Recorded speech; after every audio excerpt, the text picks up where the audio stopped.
Yo, give me 1 second.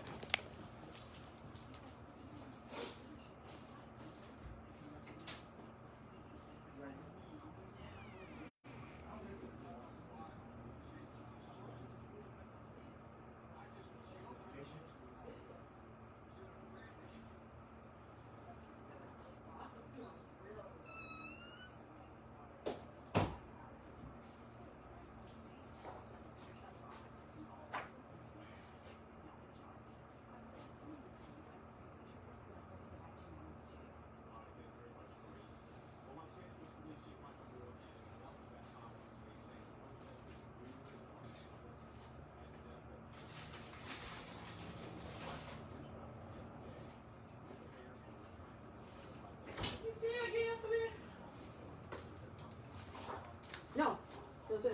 I'm using it. Oh.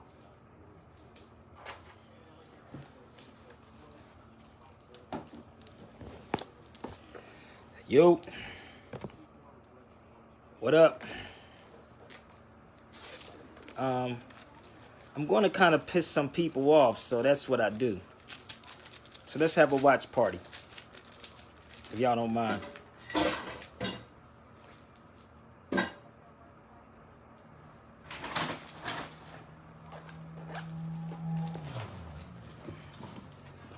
You.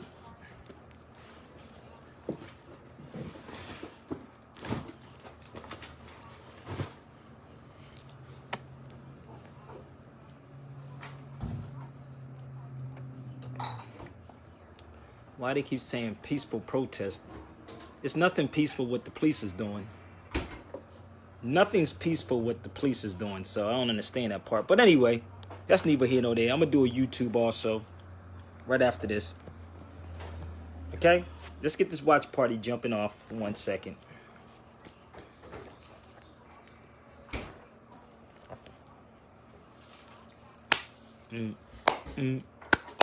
Come on.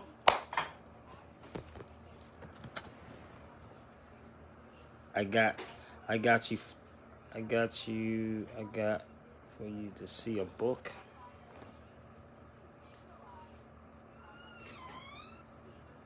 I want to talk about Morocco. One of these good old videos I'll talk about Morocco. You gonna go with me? Are you gonna go with me to Morocco? You gonna roll out?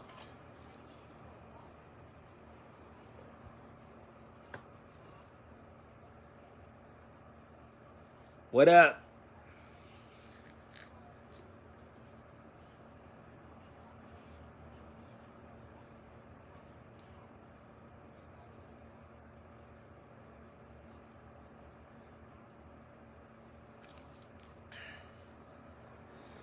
I just want some more people to get on here because I don't want to repeat. Could y'all watch this? Hey, you gotta go. Yo, I love Morocco.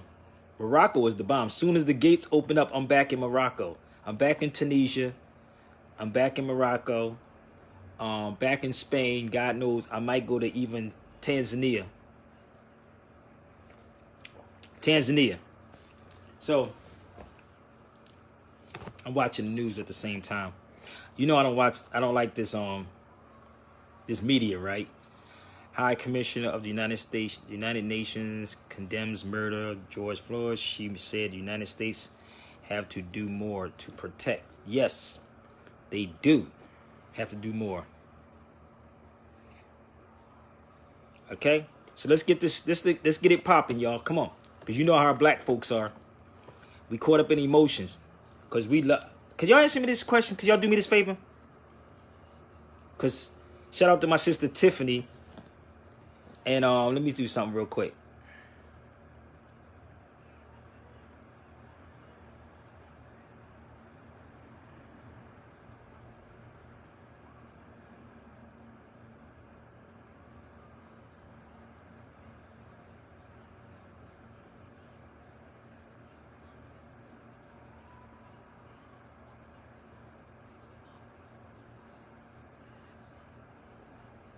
My sister Tiffany think I'm crazy as hell because she said I made a joke about Killer Mike. I said, how you gonna have a name like Killer Mike and get on national TV and cry? That don't make sense to me. We gonna run this thing down, y'all. We gonna have some fun. We gonna piss some people off, okay? Well, I know I am. Definitely know I am. And if they don't like it, they can feel free to come on my Facebook or my Instagram. Feel free to come on Facebook and Instagram. Let's talk about it. Okay? It's already a movement. We need structure. Listen, I ain't say nothing about no movement, did I? I ain't talking about no movement. If I tell y'all I have a dream team, right?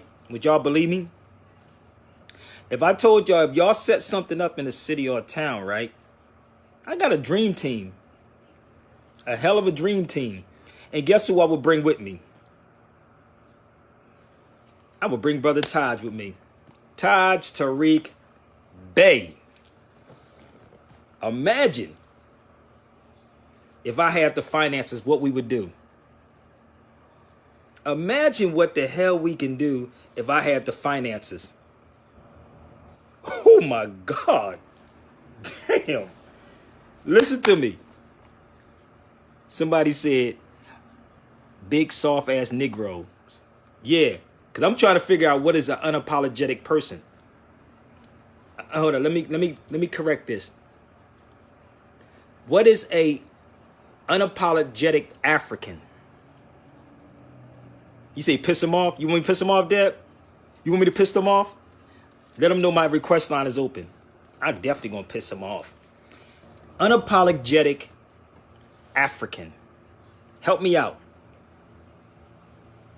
Unapologetic African. I want to know what that is, okay?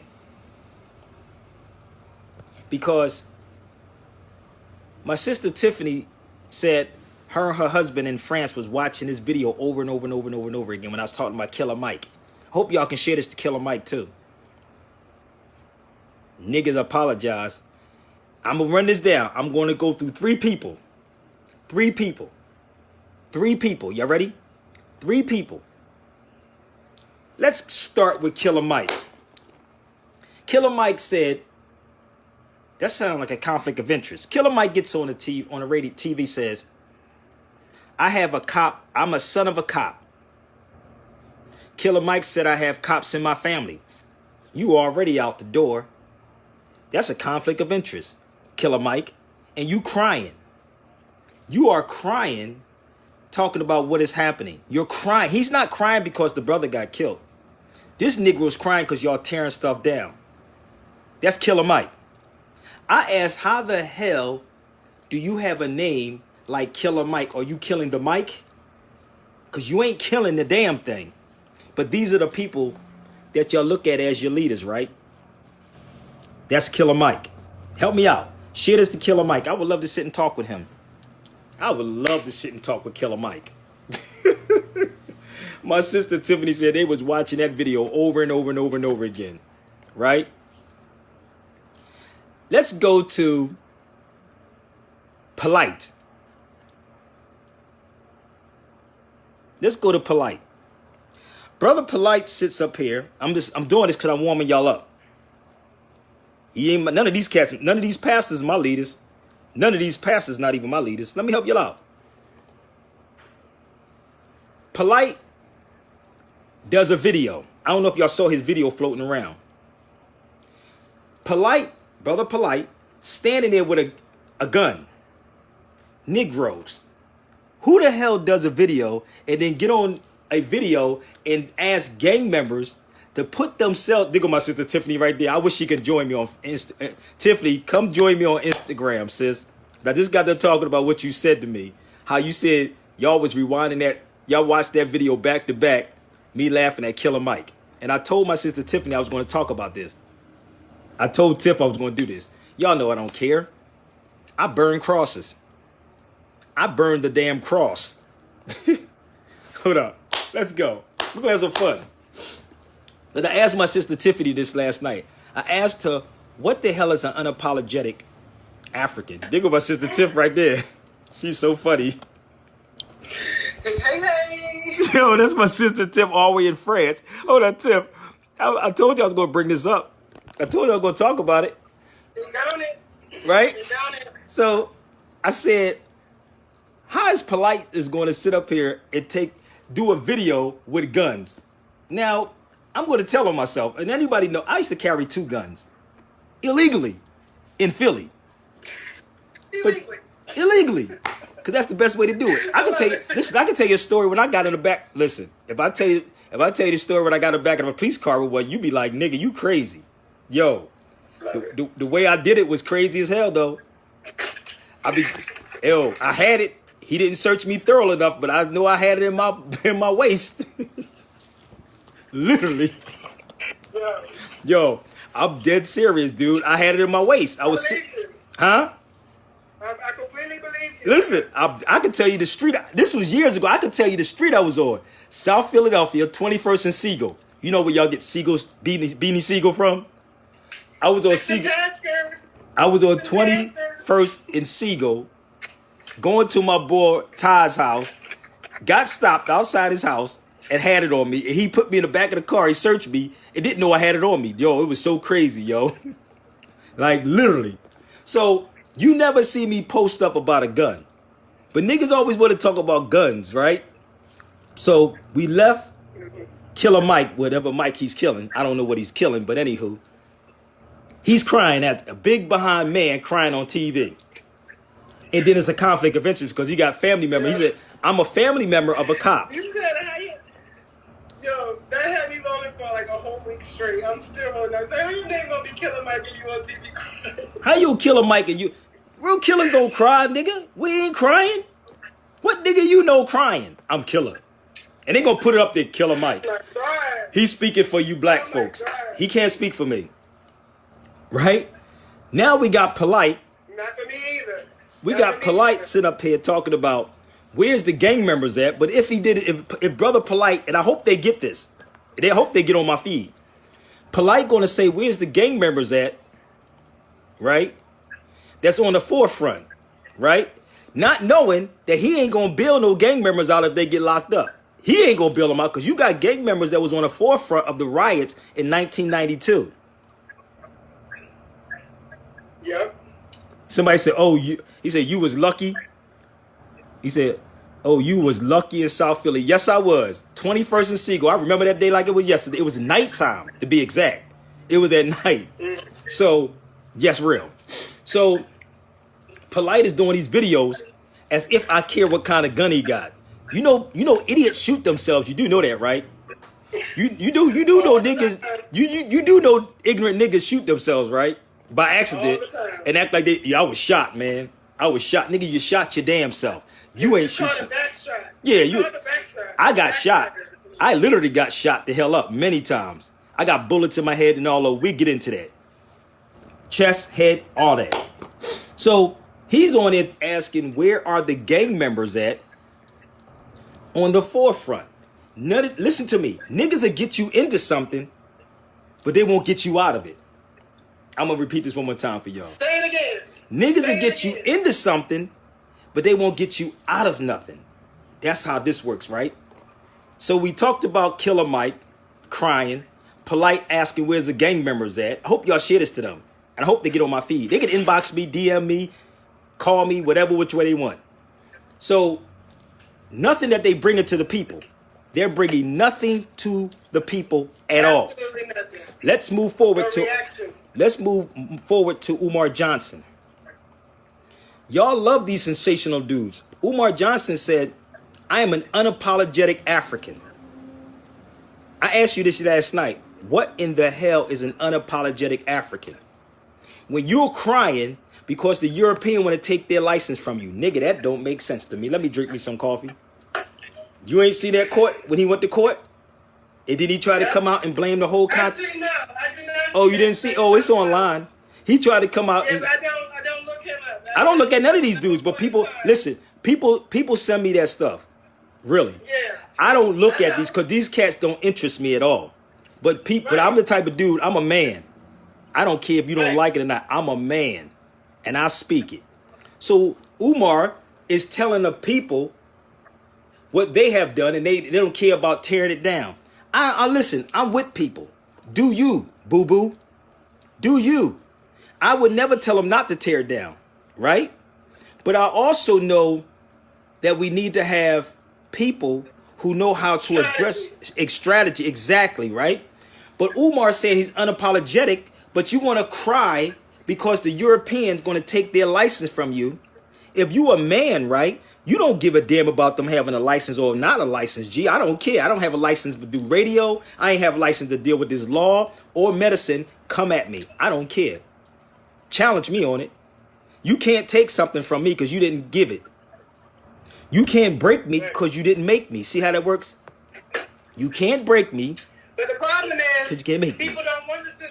People act like they want the system to break down the system, but they don't really want to break down the system because they have no idea how to fend for themselves. Oh. How to use the 5 methods of survival to fend for yourself. Like, people have no idea how to feed, clothe, heal, protect, and feed, clothe, heal. Oh, protect, somebody, hold up, Tiffany. Somebody said, no one, you a hater. Did I just hate anything? And I have over 100 views, okay? And when you get off this Facebook, you will actually see it's more than that.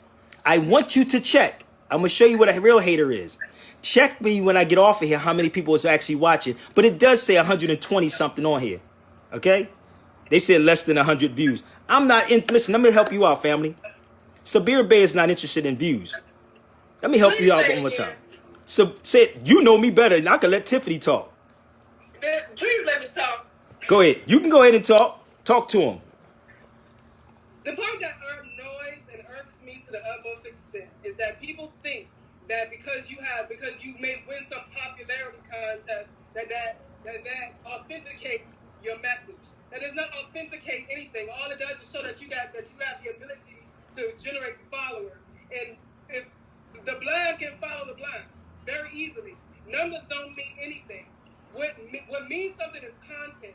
And for me, if I run across somebody who I can critically think that the message that they're giving out has some truth to it and is giving me the tools in which I need to research and develop my own way of thinking, and they have a little bit amount of views, that authenticates to me their true knowledge. Because the cornerstone is the one the builder refused or some shit. Like, it is not popularity does not mean intelligence. People blindly follow people so much that they have made themselves believe that knowledge comes from numbers. Exactly, but it's not. And let me share something. We got my sister Tiff, right? T on here from South Philly. She knows everything that I'm saying. I should say this in her store on 21st and Christian. On 21st and Christian, right? She have known me since I was a child. She knows the stuff that we used to do. She knows when I came into the knowledge. She knows this. So if I'm lying about anything, because before cell phones, YouTube, Instagram, Facebook, I've been doing this, right? So it's not about me hating. I know y'all don't like this type of conversation. So you should go get the people who you think I'm hating on. Go get the people who you think that I'm hating on, because you ain't never seen Sabir Bey get. What's up, my brother Kush? I love you, fam. You never seen Sabir Bey get on a feed, apologize. You never hear Sabir Bey tell you to go out here and be a sacrificial lamb. You never hear Sabir Bey. Damn sure ain't gonna hear no Sabir Bey on here crying. And not crying at all. You ain't never hear me cry. You never heard me sit up here and say, I'm going to blame the white man for that. No, sir. I'm going to blame myself first and foremost. Because you know why? That's how my father, Laddie, raised me in South Philadelphia. That's how Joan raised me in South Philadelphia. And that's how South Philadelphia raised Sabir Bey. You follow me? Did that make sense? Because you think I'm a joke, you got another thing coming. So if I brought up these brothers... Here's the thing. They know you ain't no joke. No, they know I'm not no joke. Say that again? I wonder why you don't have a lot of followers. Because people like them always come and try to trip up some real knowledge. People always come and try to trip up a man who has the actual facts in front of them to try to trip you up and say, oh, if you don't believe, if you don't have the thought to think that what this man at the base level is telling you has some authenticity to it, so why you on the feed? Because you know why? Because they thought this is a sensational joint. So if I'm talking about somebody crying, and Common Sense and my sister T is from Philly, we don't run around here doing no goddamn videos, showing no damn guns, talking about what we got in our houses. We didn't do that in South Philly. We don't tell people what we're going to do. But you're letting an enemy know what kind of goddamn guns you got. And then you a man sitting up here going to talk about, you know, crying, or you unapologetic. I am unapologetic because you ain't never have me go in front. And I've never called a police officer a day in my life. A day in my life, I have never called a police officer on nobody. You have to understand where I was raised at. We came under the Black Incorporated, the Black Mafia. That's real. That's real talk. So there is none of that. So what I do to change the thinking, to make y'all think, let's be out here protesting, right? With knowledge. I don't give a damn about somebody. I don't care about Target being burnt down, Walmart being burnt down. The reality, I don't. The foolish, our people need guidance. We need guidance. Okay? Guidance is what we need. Right? For sure. None of them cats that I just mentioned, right, are sitting on this social media telling y'all to pick up the Constitution or pick up any law books, are they? Help me out, y'all. Are any of them telling y'all that to pick these books up? No, not one of them. No. Are they talking about the human rights violations? Which one of them? Talk to me for a minute. Are they telling people? I told you I wanted to run this book off and just pass these out. I really wanted to pass these books out right here. But you know what scary Negroes say because they love sensationalism? Oh, it's white supremacy. Oh, that's the white man's books. Then how the hell you going to get ahead? I'm with the protesters. Then they're going to turn around and say go out and vote. Yeah, go out and vote. I'm with the same exact people going to turn around and say go out and vote. I'm with the protesters. They don't even know the system that they voting on. They don't even know. They don't understand anything about civil law. They don't even understand anything about anything that has to do other than who they being told to vote for. Come on. It has nothing to do with the Constitution. They have no understanding of the Constitution, no understanding of civic duty, civil law, understanding of any type of etymology, none of it. No etymology, no nothing, but they talking about hater. Negro, I don't hate nobody. I never was raised to hate nobody. But I want y'all to think for yourself. Okay? Think for yourself. I'm a hater. Dumbass people like that who want to say shit like that on people's lives who's actually trying to educate some people. I'm a hater of that person. Oh, she's a hater of that one. But hate causes sicknesses and illnesses. So bear with me 1 second. I control my emotions. I can very much control my emotions to where my ability to hate on you does not make me sick or ill or any type of sleep. And I'm hating on the bullshit. I'm hating on the fact that people will still indeed this time who's trying to actually, who has put in the years, put in the time, put in the publications, put in the radio stations. Right? The Brexit, and I'm gonna help you out with this.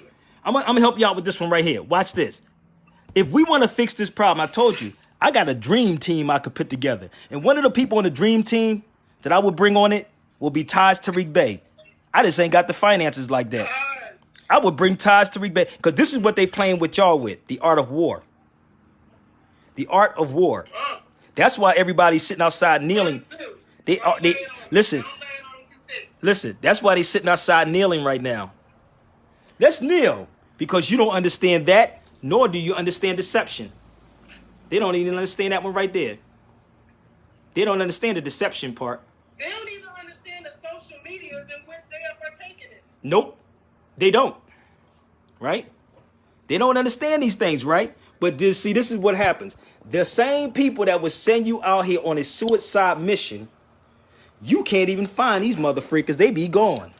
They be gone. They be like, yeah, man, because I'm unapologetic. They be gone. So my request line is open. So let's move forward. I'm going to show y'all something, okay? And I don't know if y'all heard about that cop that got shot in Vegas in the head. And he got shot in his head in Vegas. Remember the other day when I told you about karma? 2 cops got shot in the riot in Las Vegas. And I don't, because I got shot in my head and it hurts me, honestly, because I have a bullet in my head.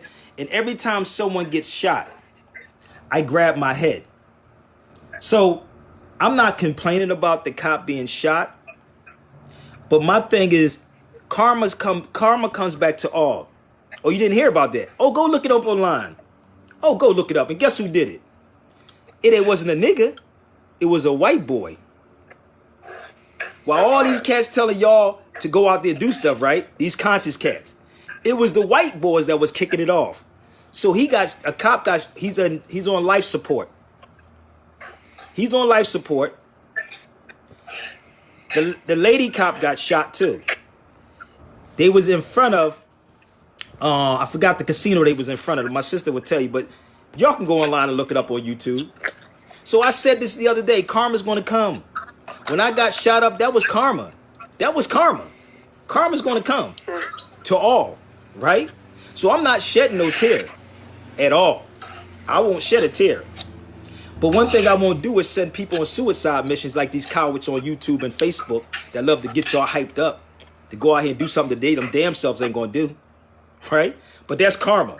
But you don't hear about it in the media, but they make it a big thing. And they said the hospitals was packed in Vegas, right? Because of this cop, right? Then you have Negroes who's on social media. I'm going to show y'all how black people are. Are y'all ready? I don't know if you ever heard of this guy. His name is Malcolm Nance. Malcolm Nance. He was the counterterrorism and intelligence consultant for the U.S. government. I'm going to show you who he is. Watch this. I'm going to ask y'all, have you ever heard of this guy? Right? You ever see this dude? He's on the news today. I'm going to tell y'all what he said. I'm going to show you. His name is Malcolm Nance, Nance. And I hope y'all share this to him. Share this to this guy. He's the counterterrorism and intelligence consultant for the U.S. government. Listen to me one more time, okay? You can look him up. Malcolm Nance. Right? Yeah, share it out. Share this video out, no doubt. Now they want to complain. Now see, we got over 100. His name is Malcolm Nance, counterterrorism and intelligence consultant for the U.S. government. He was on the news. I'm going to show you what I'm looking at right now. This is all they showing looting, right? Look what they showing, right? But nobody's looting right there. See that? Damage, looting, and arrest, right? But nobody's doing that, right? Look at it was KTL. I want y'all to see this. Watch this, Tiff. Watch this, Tiffany. That's him right there. Let me tell you what he said. I'm going to share with you what he said. He said, I'm going to listen to me clearly, y'all. His name is Malcolm Nance. He said that there are no domestic terrorism laws on the books. One more again. I'm going to say this one more time. He said that there are no domestic terrorism law on the books. Well, you should share this to your damn uncle then. Share it to your uncle. He just lied to a bunch of people. It ain't nothing he said that was good. I just want y'all to see how these Negroes sell you out. And if you can find this, listen to me. I'm going to show this one more time so y'all can go. Don't take my word for it. Go find it online and you will probably see him talking about it. Go look him up. He said that he said it on, and I had to hurry up and snap this. It's on KTLA 5. His name is Malcolm Nance, right? That's him. That's him, right? I'm going to show you how they mislead y'all. It's blurred. I don't know how blurred I don't know what you want me to see. Yeah, you kind of choppy and it's blurred. It's kind of breaking up a little bit. But go to his name. His name is Malcolm Nance. Listen to what I'm saying to you. Malcolm Nance. He said that there are no domestic, right, terrorism law on the books. But let me see if I can click you off for 1 second, and then I can get it, all right? And tell me, okay. And come right back. So he said there is no, I'm just helping y'all out. Yes, Malcolm Nance, right? What if I showed y'all that there are What if I showed y'all there are domestic terrorism laws? So he said this. Y'all can research this dude. I hope y'all tag him. I'm just running down how all these black people is misleading you. From Killer Mike, Polite, Umar's. I'm just showing y'all. So this guy, let me show y'all one more time who he is. He was on, which I'm still watching, KTLA, right? Out here in Cali. He said that there is no domestic terrorism. Right? That's him. I could be a consultant. God darn. Right? So he said that there's no law. He said there's no law books. Wait, let me help y'all out. Bear with me. Bear with me. I told you. I got a dream team if y'all were to make this happen. So let's go to, let's see if there's a such thing called domestic terrorism. Y'all ready? Are you ready to rock with me? Could you open up y'all computers? Let's bring my sister Tiff back on. Here it is. Do this look like domestic terrorism right here? Do that look like it right there? Hold up. Can you see that clear, Tiffany? Yeah, U.S. Code 7331. This is United States Codes, right? Subsection 2331, right? Of the United, not Sabir Bey, but you can Google this. You can go to a law library in your state. Somebody's saying it's blurry. I don't know if it's because you keep getting on here not. Kind of blurry, but you're less choppy. Yeah, I don't know if it's because you keep coming on, but I'm on Facebook too. But this is Title 18. Okay, well, let me come off and you can go ahead and educate. This is Title 18, subsection 2331. Let's scroll down here because he said there are no domestic terrorism laws on the book. Help me out, y'all. Let's help read this real quick. Let's go. The term domestic terrorism means activities that what? Involve acts dangerous to human life. Right? Human life. Not civil rights. Human rights. Right? That are violations of the criminal law, right? Of the United States or any state. So is he lying to y'all or what? He said it. There is none on the books. Let's go back. He said there aren't none. So let's come over here one quick. You see that? But there's no laws on the books.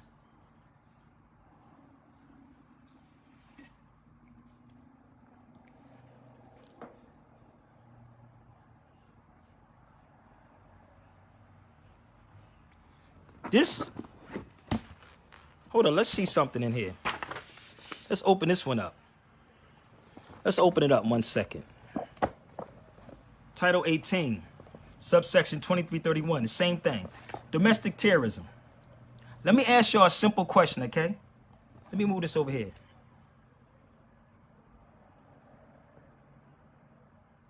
Let me help y'all out. We're gonna make some sense out of this. Y'all want some solutions to the problem? Let's talk about it.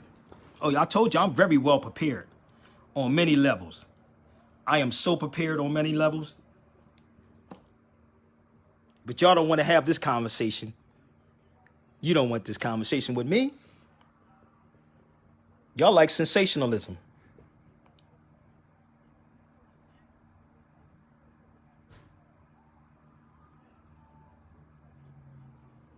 Okay?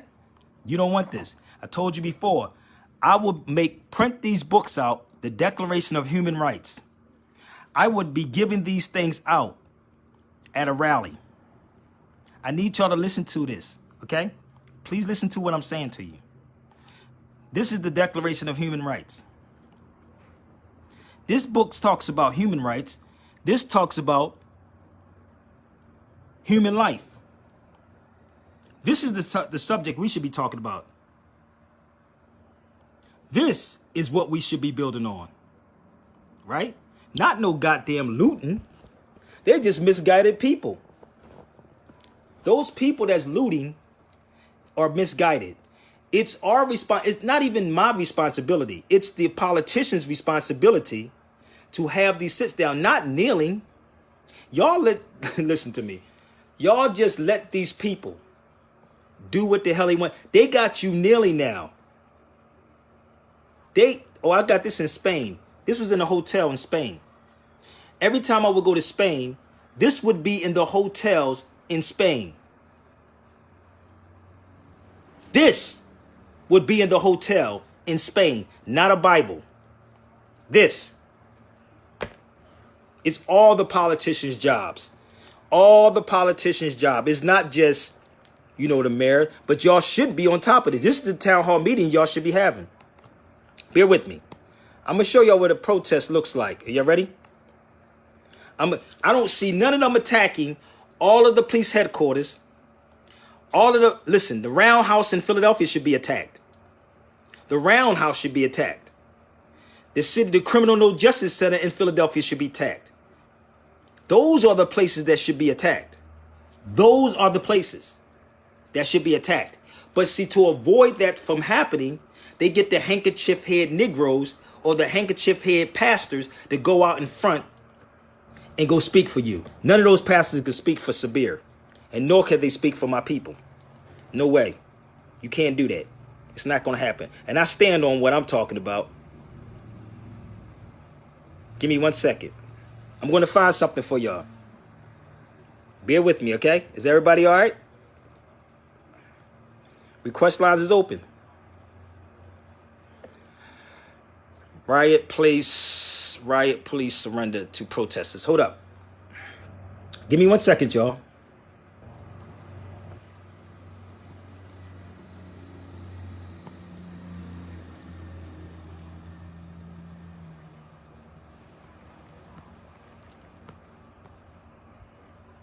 Y'all want to see how y'all do it for real?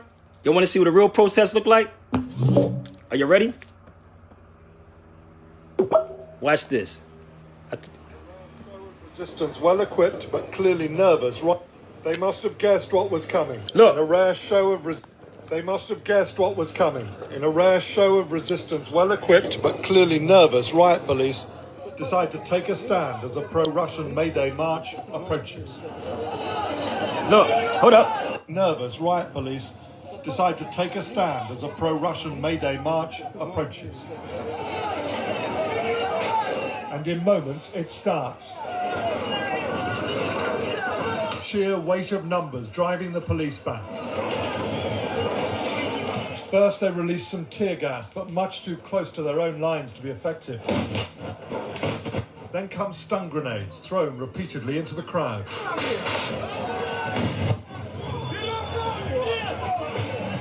Watch this. You see they not tearing stuff up. Look who they fighting.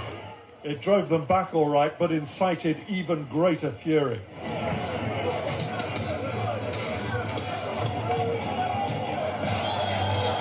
The police position was becoming completely untenable. They were forced back inside the building. This is the last official building, the last government office in Donetsk that was still showing any loyalty to Kiev. It is paying the price for that.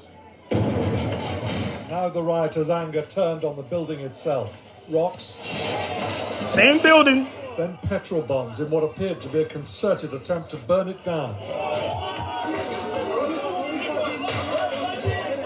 That forced the now beleaguered police into a courtyard, one group standing behind their shields. Another crouched under theirs to form a dome, something like a Roman tortoise formation, against the hail of rocks and paving stones that were raining down. Fascists, fascists, they screamed, but the police they had surrounded were completely helpless. Surrender, their only option. You see The that? mob, now inside the compound, stripped them of shields, helmets and protective vests. You see that? Before, in small groups, clearly very frightened men were frog-marched away.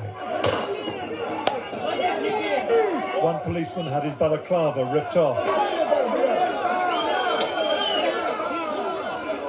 All of them ran a gauntlet of insults and spitting. The Look. prosecutor's office, its files and criminal records, all now in the hands of those who'd be rid of the government in Kiev. Listen. The prosecutor's office, its files and criminal records, all now in the hands of those who'd be rid of the government in Kiev. police resistance have proved futile. The only effect, to let weapons and equipment fall into the hands of their enemies. They're unlikely to try it again. James Mates, ITV News, Donetsk, Eastern Ukraine. Eastern Ukraine. Riot police surrender to protesters. Come on, y'all. Y'all really want to build on this? Do y'all really want solutions? I want to take you Come on. straight to breaking developments. Do y'all really want it? Which one of these people? So somebody's misleading the hell out of y'all. So if you're going to do that, why aren't we inside the police stations? Why? Why are they not in the police station doing that? That's how you do it. I can show y'all so many videos from Turkey to Tunisia, how they made the police. If you listen, the police is part of the problem. The police is part of the problem. It's called domestic terrorism. It was in Europe. It's domestic, listen to me. It's domestic terrorism. That's what we up against. Stop letting these black leaders tell y'all this bull, man. Listen. No, we have to intervene. The ones who know everybody can't speak for us. Stop letting these celebrities speak for you. Shit is the Don Lemon, Trevor Noah, Sway, The Breakfast Club, Charlemagne, P. Diddy. Send it to them dudes. Let's have this sit down. Shout out to my brother Teray. My brother Teray, the comedian from Philly, Teray the comic. He said, why don't we have the politicians with people that's not politicians in these rooms to fix it? Because I'm going to tell y'all this. If you keep kneeling and praying the way you're doing, somebody else is going to get killed. Somebody else's property is going to get taken next week. They're going to keep doing what they're doing to our people because we don't have the right people standing up, not compromising, and selling us the hell out. That's what we're going to keep having. We're going to have them same people, right? The same people doing the same thing. Big Mike knows, so he's not saying. Listen, that's called a conflict of interest with Killer Mike. Well, Mike, I ain't going to call him Killer because he ain't killing nothing. Killer Mike ain't killing nothing. His name is Mike. That's what his name is. So, I'm not hard to reach. I could put a dream team together. We would kill this. We will kill this from human rights, not civil rights, human rights, domestic terrorism. We will tear this thing down. But see, they will block y'all when you share my videos. They block me. All my videos get blocked when they share. My email is Sabir Bey Radio. Sabir Bey Radio @gmail.com. One more time. Sabir Bey Radio @gmail.com. I don't trust none of these celebrities, G. I don't care what name you throw up here. I don't care which one. They're not trying to do anything. Shout out to LL Cool J, no doubt. LL was telling it. Shout out to my brother Madib, who's from Tunis, and he knows that I'm not lying. Madib knows the riots that took place. You're going to have casualties and everything, people. I don't care if Malcolm Nance grew up in Philly. I don't know what the hell. I think they softened him. But you cannot have any kind of peaceful rally. This European has never been peaceful with anything he has ever done. This European has never been peaceful. This European has been looting Africa, and this European has been looting the indigenous people, our people right here. They have been looting our people. And you Negroes that sit up and talk about looting, and y'all totally forgot about the brother. Oh, this is not the way you're supposed to do it. This is not the way you do it. Well, tell us how you're supposed to do it. Because none of y'all are talking about human rights issues. None of your black pastors are talking about human rights. None of them. None of these celebrities are talking about laws. Or nor are they bringing people in who truly know the laws. Because I haven't seen Puffy, Mike, none of them pull out any law books or quote a law book. Have they? Did they do it? You got people like Sean King, who people following like he's the next Black Messiah or something because he has lawyers that have helped with getting people, a couple people, a little bit of justice. And it's like the mentality that people have when it comes to other these influencers, these celebrities, these people who come on these platforms and talk a big game and create a little bit of controversy in the ways that they address everything. It's like the blind following the blind. And exactly. And this is what I want to say to people. Like I was talking to Umi and we was talking about, they wanted to bring me to Minneapolis. And everybody said, yo, bruh. And Umi said, she said, you got to be very careful, Sabir.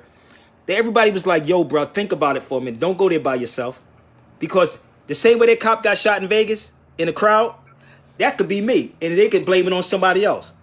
Unless I had like 3 or 4 or 5 people that's going to roll with me, then I would go. If they had a budget to bring me down there, I would come like that. But they was like, you too valuable, brother, to be going there like that. You're too damn valuable to be going somewhere like that. Because I'm going to tell you, I know I have a voice. I'm going to show you something, Tiffany, just for the record. Just they like to talk about numbers. On my Facebook, it says 279, right? Now, off of this, I'm going to tell you how many people that's actually on here. It's going to be like 2,000 people. That's 285, right? That's on my live right now, right? So I guarantee you when I'm off of my Facebook, how many numbers it's going to say? About 2,000 to 3,000. Right? Yeah. Since they want to talk about King numbers. Is doing a lot more than other people. Sean King is, this man talking about Sean King is like, I'm sorry, female, saying that Sean King is doing a lot more than other people. Sean King is doing what we should all be understanding that needs to be done. As far as getting actual lawyers and people who know the law and chasing down these cops and holding them accountable. Yep. But even now, Sean King is running around with his chicken with his head cut off because these police are killing people like it's Christmas out here. They just shooting out bullets for fun.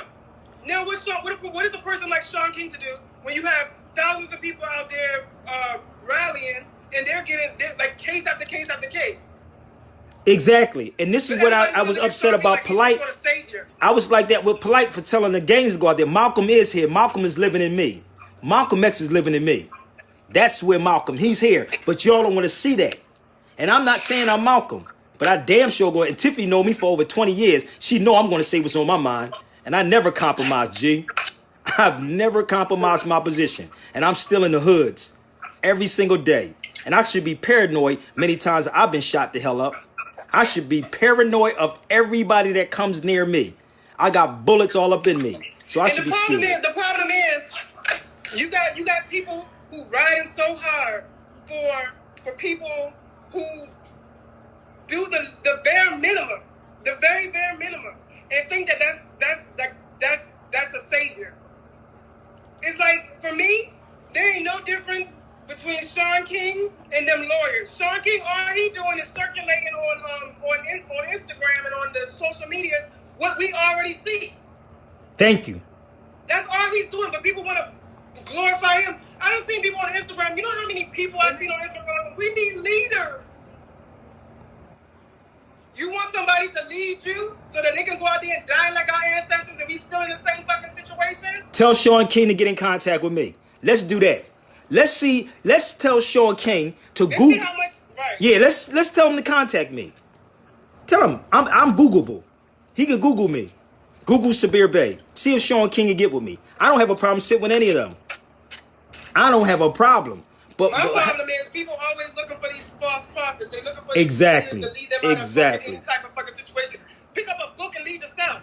There you go. So we can strategize together. We can build together, but I'm like, nobody should be leading anybody.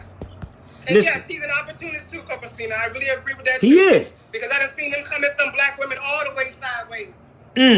I don't even know who the hell y'all talking about. Why don't I contact him? Because I don't listen. Why don't Sabir? Why don't you contact? Because I don't know him.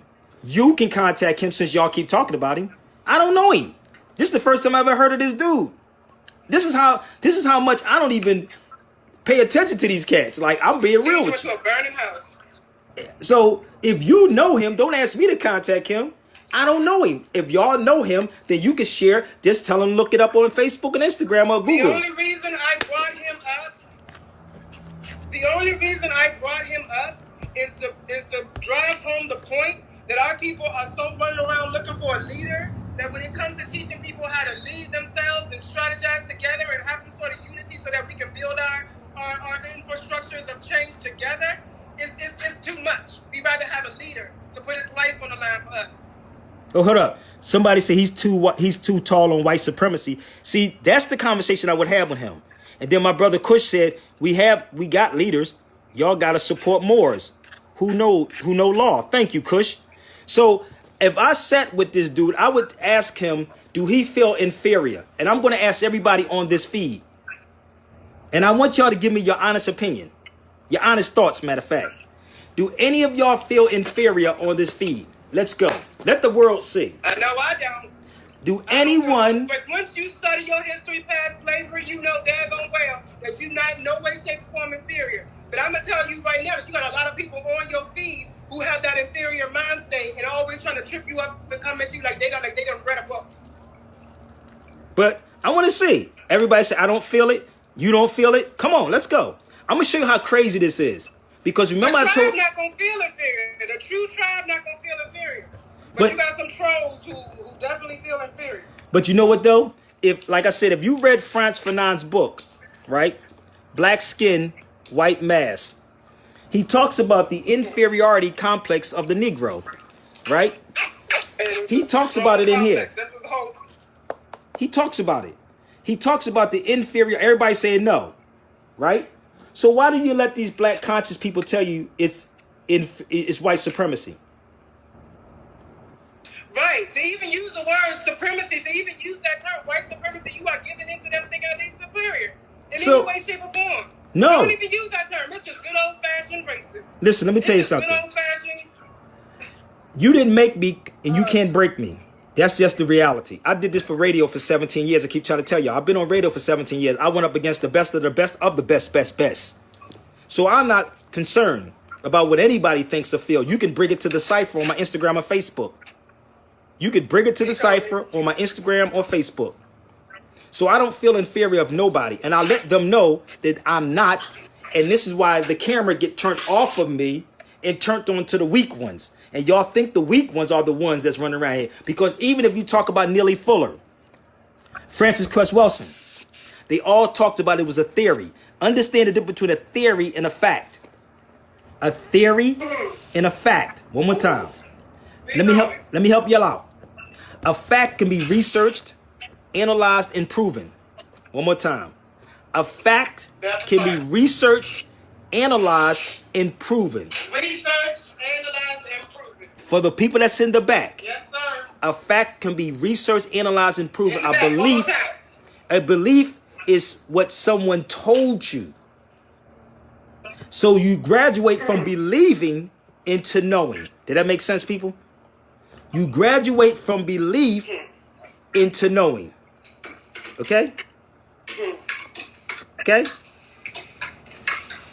Show the book of humanity. Oh, this is the Declaration of Human. Y'all can probably Google this. I'm going to make some copies when I get to Philadelphia.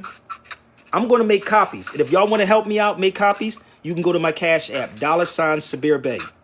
And I will give the books out. $ Sabir Bey's Cash App. Okay? Or PayPal, SabirBeyRadio@gmail.com. I'm going to make these when I get to Philly, and I'm just going to be sitting them everywhere. And hopefully black folks pick them up. Hopefully they'll pick them up and they'll read it. Because I would love to be at a town hall meeting with these cats, boy. Oh my God, I would love to be at a town hall meeting with these people. I told you before, when we were going to city council meeting with our fezzes on, the cameras would never, ever, the newscaster would never turn the cameras on us with fezzes on inside city council. We was in there deep, like 9 deep, inside the city council in Philadelphia with fezzes on. They would never, and we would move a certain way in city council so we can be in the camera's way. I'll be in Philly sometime. I'll be in Philly sometime this weekend or early next week. This weekend or early next week. So Let me move forward. I'm going to play something what LL Cool J said. I love what he said. Listen to what this man said. Peep what LL said. Yeah, let me hear. Question. I asked the question. I said, you know, my question, right, was, well, first of all, I made a statement. Imagine how biracial families Not this must part. feel right now and what's going on. That has nothing to do with how I feel about how black men are treated in this country. This is a separate question. You know, we know that, you know, brothers are not treated, you know. He's another one I need to give him. Because I want to understand every aspect of this problem. He said every aspect of this problem. Listen. I want to understand every aspect of it. Every aspect of it. I don't only want to understand one POV. I don't think you can be successful in anything if you only understand one side of it. You hear what he said? If you play football and you only understand defense or only understand offense, how can you win a Super Bowl? You need to understand all aspects of the game. The great players, Jordan, Kobe, LeBron, LL Cool J. they understand all aspects of the game. So Listen. in life, you have to understand all aspects of the game. All right? So stop talking to me about how this isn't relevant and that isn't relevant. That is not how you win. You do not win based on one opinion or one POV. I'm tired of that shit. I'm sick of it. You sit around and all you want to hear me say, the only thing you're interested in hearing me say, which is understandable. The only thing you really want to hear me say is black people are mistreated, this gotta stop, and we gotta tear down the systemic racism. And you know what? You're right about that. You're right about that part. But I want to understand all this. I want to understand it all. I don't just want to understand one part of it. And then anytime somebody asks a question that's a little deeper, Listen. or a little more insightful, or has some layers to it that requires you to think, Listen. you call them stupid. Damn. It's like the more sophisticated the question becomes, the more layered the point of view becomes, the more you want to call somebody dumb for asking the question. Damn. When the real dumb shit is not paying attention. Damn. And not thinking. Because you just are in the mood for a mindless commentary. You just want me to egg you on to break windows and shit and burn shit down. Let me tell you Because what. that's easy. And I'm not saying people are wrong for feeling what they're feeling. So before you try to take me out of context, no, I'm not saying people are wrong for feeling what they're feeling. But I'm saying that you got to go deeper than the surface. So let me tell you what I did. So if we could take a second. What I did, Tiffany, I actually was in his comment box and said, this goes back to Charles Martel, the Moors and the battle with Charles Martel in France. Charles Martel was called Charles the Hammer. That was the breaking point of the Moors. In 1491 and 1492, that was the fall of all the Moors. So we got to look at all aspects of why these things are happening to us today, because the world knows that we are Moors and we can never wake up over here. And if we woke up, the game is over. It's great cut off on Instagram, so everybody on Instagram, come right back on Instagram. But if we woke up, well, I'm about to eat dinner, so I'm just going to... Okay, if we woke up, the jig is up. It's over. It's over. You follow me? So nobody wants to deal with that. But you want to keep saying, no, you got to dig deeper than this. Deeper than white supremacy. Deeper than police brutality. Deeper than Civil Rights Act. It's Human Rights Act. Follow me? We're not minority of the people. We're the majority of the people. We are the majority of the people in the United States. But you don't want to hear this. You want to hear the white supremacy talk. You like talk about the cracker, but you use everything of the goddamn cracker. You follow me? Did that make sense? Y'all want to talk about that. You love it. Share this out. Y'all love it. You love that kind of conversation. Because you know why? Because you ain't got to do a goddamn thing about it. You ain't got to do nothing about what I just said. You ain't got to do nothing but point the finger and say it's the white man. Oh, yes, it's the cracker man. Yes, the white supremacist did it. Yes, he did that. Yeah, he did it. Y'all love that kind of talk. That's not Sabir Bey's talk. The black revolution may be your fight. That's not mine, G. That's not Sabir Bey's. My job is to listen. Let me help y'all out. One more time. Noble Drew Ali said, let me help your people out. Let me help you black folks out. I'm going to help you out with Noble Drew Ali said. We back on Instagram too. Y'all don't want this kind of conversation. I'm going to help you out with Noble Drew Ali said. Okay? Noble Drew Ali said, this is for the upliftment of falling humanity. Let me help y'all out one more time. Noble Drew Ali said, this is for the upliftment of fallen humanity. That's why LL is upset. And every time as he was talking, I'm literally in his box saying, brother L, you got to study Charles Martel. You have to study the history of the Moors. You have to study why are these things happening? Why aren't your black pastors? Why aren't your black politicians are charging these people for human rights violations? The question should be, why don't you know about human rights? Where are the human rights attorneys at? Because you can't deal with human rights. Charles Martel, 731, 732. It's called the Battle of Poitiers, one of the biggest battles of world history. Okay? One of the biggest battles of world history. Get it in your mental Rolodex, people. Get it in there. You should know about Charles Martel because it has something to do with you. But you don't want to deal with this because you love holding on to sensationalism. You want to hold on to white supremacy. You want to hold on to the black. Brother, I'm black and I'm proud. It's black power. Ain't no goddamn power in black. How many times you got to see this? How many times you got to see that there is no power in the black, what you keep saying for? How many? Help me out. Get out your feelings. That's what L trying to tell you. He said you can't be an expert. You have to know all things, not just Pan-African. You can't just know I was coming from a slave ship. No, know your history is greater than that. Should I play it for y'all again? Should I play that for y'all one more time with LL? Can I play that for y'all one more time?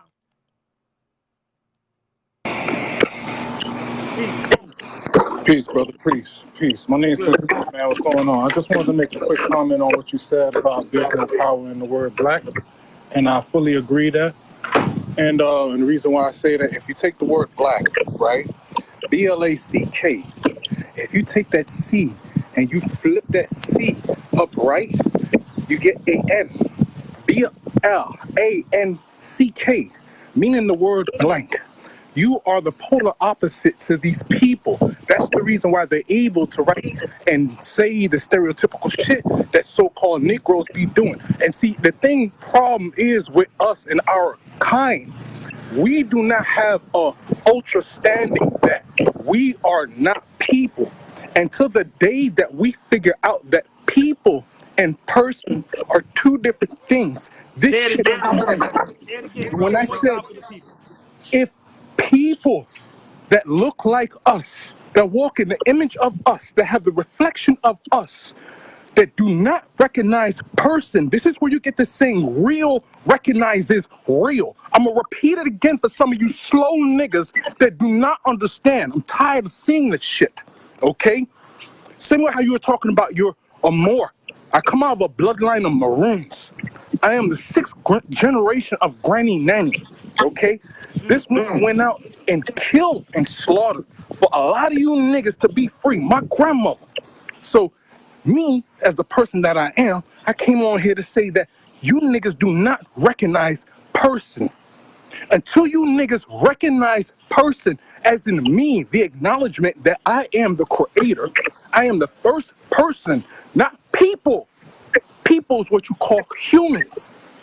For all you religious people out there, I don't care if you Muslim, more, we are person. Ain't no religion came from us.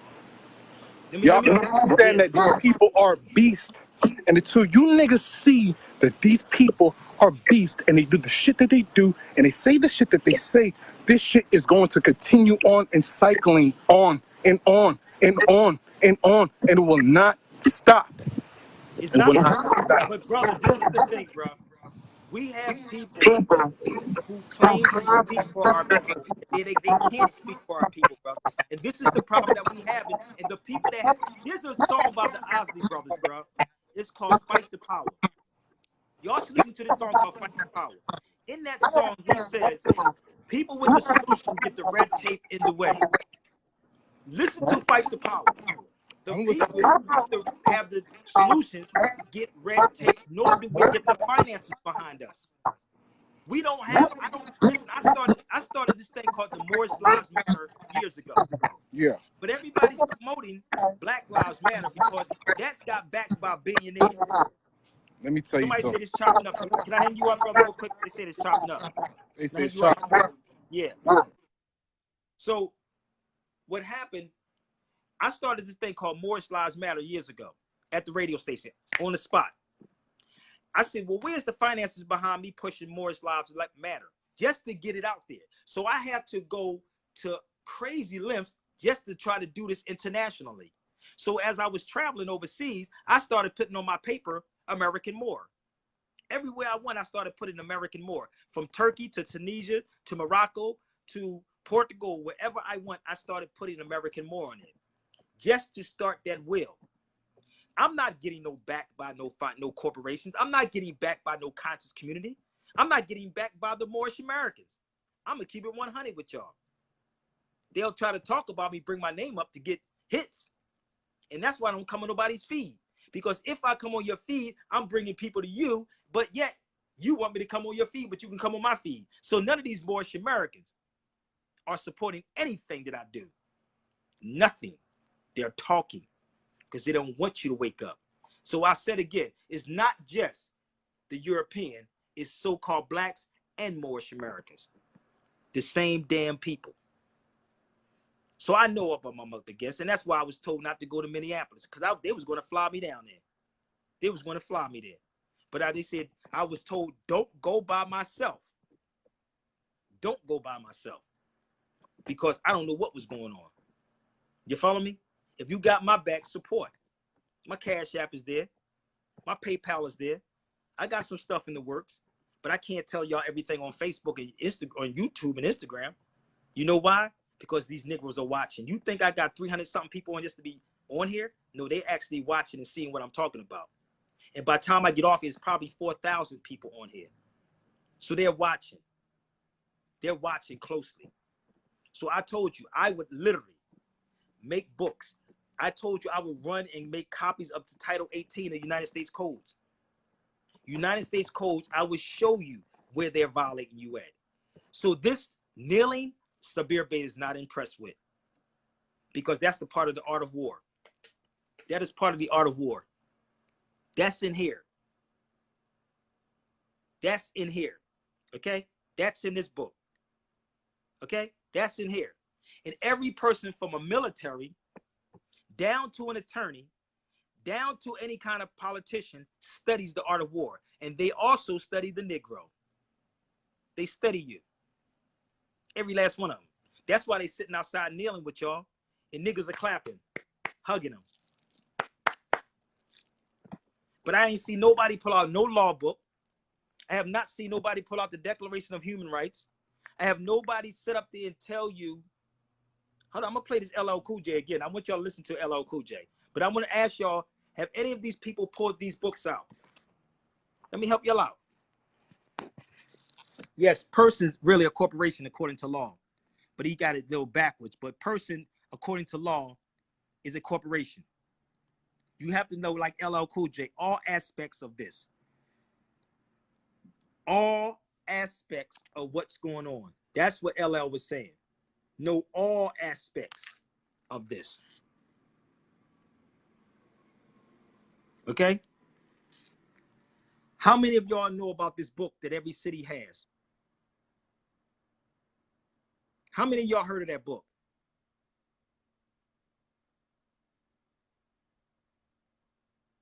Come on.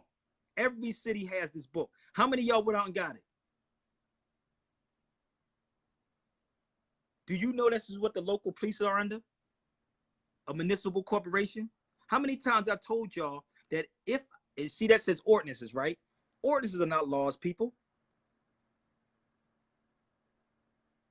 Do you see that? Ordinances are not laws. They're not. Brother, don't tell me what we ain't got time for. Don't tell me what we ain't got time for. But I don't have no problem blocking you and cutting you off. Don't tell me what we ain't got time for. Okay? Unless you're going to get your ass out there in protest, then shut the hell up. And if you don't like the way I say it, that's your problem. That's how I feel right now. Okay? So don't tell me what we don't when everybody's talking about the Constitution. Everybody's keep talking about the Constitution when I'm watching TV. But nobody's talking about that's a human rights violation. Think about it. Nobody's talking about it's a human rights violation. No, we don't have no human rights attorneys. If you deal with the human rights issue, you're going to have to deal with nationality next. You say, cut him, please. It is what it is, man. You just ignore those types of people. My Instagram is open. I guarantee you, when you get off this feed, there's about 4,000 people on this feed, on this Facebook. I will guarantee you that is about 4,000. So don't think in between that 4,000 people, you ain't got an attorney that's watching this video. So if you keep saying, let's go get these people, let's go have a town hall meeting, like my brother Teray said in Philadelphia. He said, won't we have a town hall meeting with real people asking real questions and getting real solutions? Not talk about voting. Not talk about voting. You don't even know the Constitution to vote. How the hell are you going to tell people to vote when you don't even know the Constitution? Name something in the Constitution. Name. Quote it. And not just we the people, because we know that part. And not just the 14th Amendment. We know that also. Tell me something in between the 14th and the preamble to the Constitution. Tell me the Declaration of Independence. You want me to quote it verbatim? Because y'all keep talking about it. And majority of y'all going to celebrate Independence Day next month. July 4th, and none of y'all independent. You are dependent. You're not independent. You are dependent. Not independent. You are dependent. You ain't blocked, G. Whatever, just leave. I'll let you leave. And this is the last time I'm going to respond to you. You can leave by your own free will. I'm not holding you on here. So let me help y'all out. The Declaration of Independence, right? Get a human rights lawyer for the next country. They should. They should, Sonia. They really should.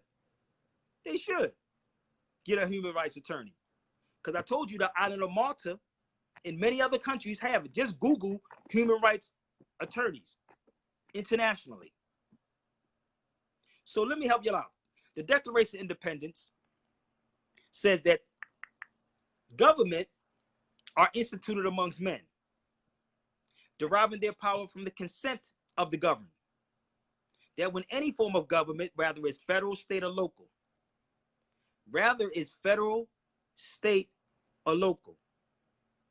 become destructive to its ends, it is the right of the people to alter it, abolish it, and institute a new one.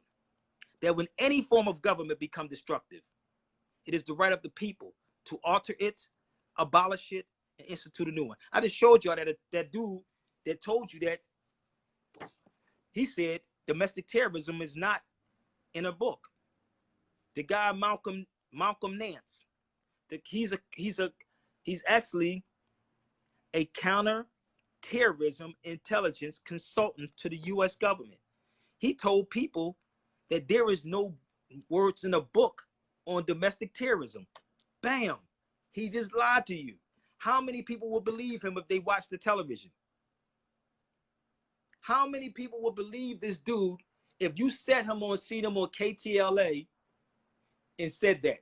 You would say, yeah, there's no such thing. Just like you ain't going to find brutality in law. I can tell you that. So what they're doing now, let me help you out. So now, in the newer law dictionaries, they're trying to put brutality in the law dictionary. But if you understood, if you were very conscious of what brutality is, I want y'all to do me a favor. Look up the definition for brutality, and then look up the definition for terrorism, and tell me if they coincide with one another. I'm going to say this one more time. Look up the definition for, in any dictionary, you can Google it, brutality and terrorism, and tell me if they're the same. You can brutalize something, but when you kill somebody, that's not brutality. That's called terrorism. And that's why LL Cool J said you got to be very well-rounded. The law doesn't change, procedures change. Let me help you out one more time. The law don't change, the procedure change. There's a process you got to go through if you talk about law.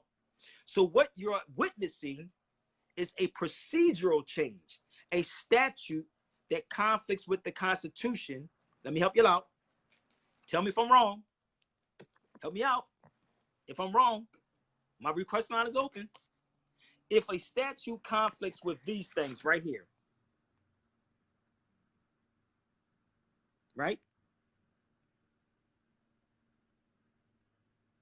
I don't know. He was on the news, brother. He was on the news. I'm just telling you, he was on the news. Let me help you out. He was on the news today. I don't know what he's doing, but that was him today at 10:41 today. So I don't know what he's doing, but he was on here talking about it. Don't. So if a statute conflicts with this, it falls at its wayside. An ordinance is not a law. I'm going to repeat this again, y'all. A city ordinance is not a law. Please do the research. Please do the research. A city ordinance is not a law. A regulation is not a law. Okay? It is not a law. But y'all like it because you don't understand nothing about the law. Good thing you caught him saying that. Oh, yes, I did. I was trying to record that motherfrigger. But I was busy in the kitchen cooking, and I had to run back. I said, did they just say that? Because y'all share this to him. Share my video to him. I said, damn. Did he just say that? See, let me help you out. When you're conscious to something, when you're aware and when you hip, remember I told you about hip hop, right? Remember I told you about hip hop? I am the fifth element of hip hop. And the fifth element of hip hop is called knowledge, people. I didn't name myself that. That was given to me by the pioneers of hip hop. So the fifth element of hip hop is called knowledge. Knowledge is the fifth element of hip hop. You follow me? So when you're hip to something, you hop out on what you know. I'm going to repeat that one more time. When you're hip to something, you hop out on what you know. Hip hop. So I'm hip to what's happening. So now I'm going to hop out and get it. That's called hip hop. You follow me? So when you're hip to the Constitution, which you can go buy for $2.95, right? You can go buy this for $2.95. Let me see something in the back. $2.95, right? Democracy does not appear once in the Constitution.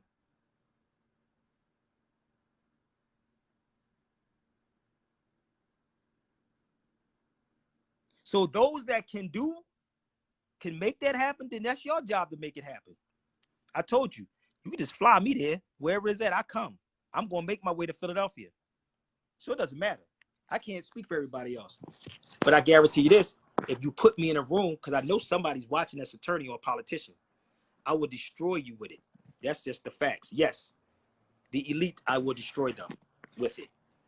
The ones that's trying to keep you asleep, that's why they don't want Sabir Bey around, not because of anything else. I'm probably the most humblest dude in this that you know. I am very humble in this, on what I'm doing. Or somebody tried to get on here and thought I was going to bring them on. Oh, I'll bring you on, no doubt. Don't play me and don't call my bluff, because I definitely will bring you on here. So if you push that button to come on here, oh, don't think I'm not going to bring you on this motherfreaker. Oh, don't think I'm not, because I definitely will bring you on this mug. As I was listening to you talk about the Constitution, I went and pulled out my book. Wow, that's what's up. That's what you should do. That's what everybody that's on this feed should do. Pull out the Constitution. I can run that whole Constitution down and show y'all. The Constitution also states, right, that no one but a natural born citizen or a citizen before the adoption of this Constitution can hold any office of presidency. No one but a natural born citizen or a citizen before the adoption of this Constitution can hold any office of presidency. You follow me? So no black, period. Peace, brother. What's going on? I see you out in the streets. Peace, peace, peace. I don't know what just happened, but my brother was out in the street. I guess he was reporting. Yeah, I know that's what I am, but some people don't think I'm humble. I'm very humble. I am so humble. Kill your background noise. He was outside live, so let these brothers were reporting. Peace, bro. Peace. So here's my question. You had talked about the LL Cool J, and LL Cool J had talked about biracial families. No, that's not the and part. how the effect. That part. I didn't even play that part. I wasn't talking about that. I said that's why I knew only. See, this is the thing about our people. We only focus on that. That's not what I wanted y'all to hear.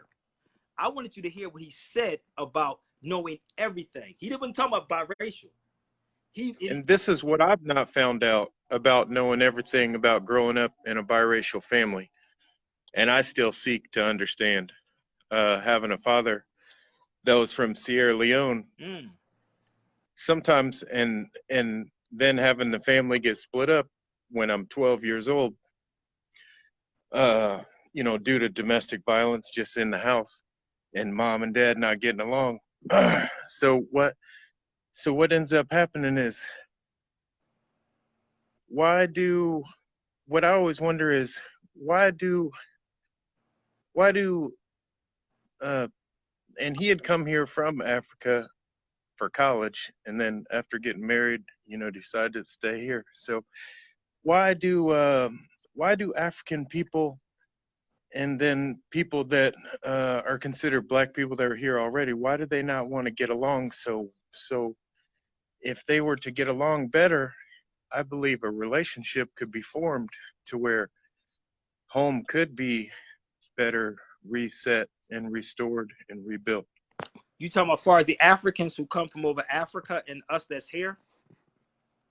That's what you right. Like if the relationship there could be strengthened, because it seems like there's such a division between those two type of families or kingdoms wanting to get along. Well, let me tell you something, because you know why, brother? And this is what I've learned, and I always look at everything. That's what El was saying. I want to know everything, how everything will happen. You can't know about football if you don't know every aspects of football, right? That's the same thing with law. So when people come into this over here in the United States, most Africans are told not to associate with us, straight up. And their perception, and this was even taken for me when I was talking to somebody from Ethiopia. She came over here in the 1970s, right? And she was dark as dark. Her name is Mary. I was in Boston. She said how she got treated by our people over here because she was from Ethiopia, right? And she said she didn't understand why the people that looked like her treated her that way, right? Because we're being taught that we're different people. We're being taught by the same person that's educating us that we're different people when we're not. So when I travel, I'm starting to see these things, right? So now I'm in London, riding in a car with a brother, And the brother telling me about his father's from Ghana and his mother's European, right? Because you don't get your lineage from your father, you get it from your mother. I don't care which one of y'all say it, because everybody got a neighbor. Everyone has one. So that's why I quoted the Constitution when it said no one but a natural born citizen.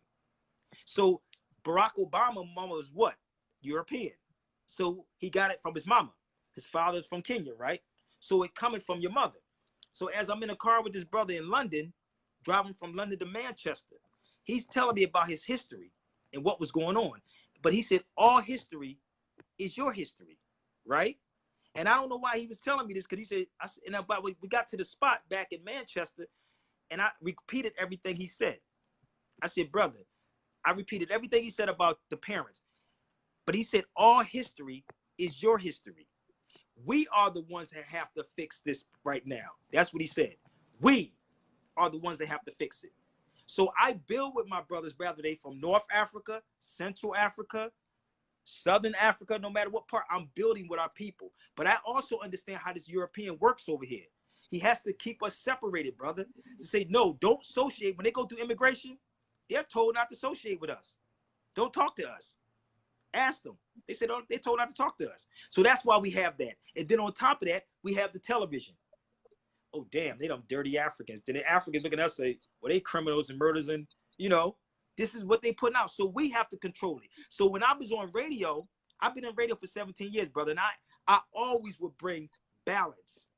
That's the balance we have to bring. Yo, let's just look at this for a minute, brother. How are we going to fix this? Let's have a conversation with these people. The only people that don't have a land and a nationality is black people in America. They don't even have a home. They're homeless, landless. So we have to fix the problem, brother. And I don't have all the answers. I'm going to keep it real with you. I don't, but I do what I have to do to make sense out of it.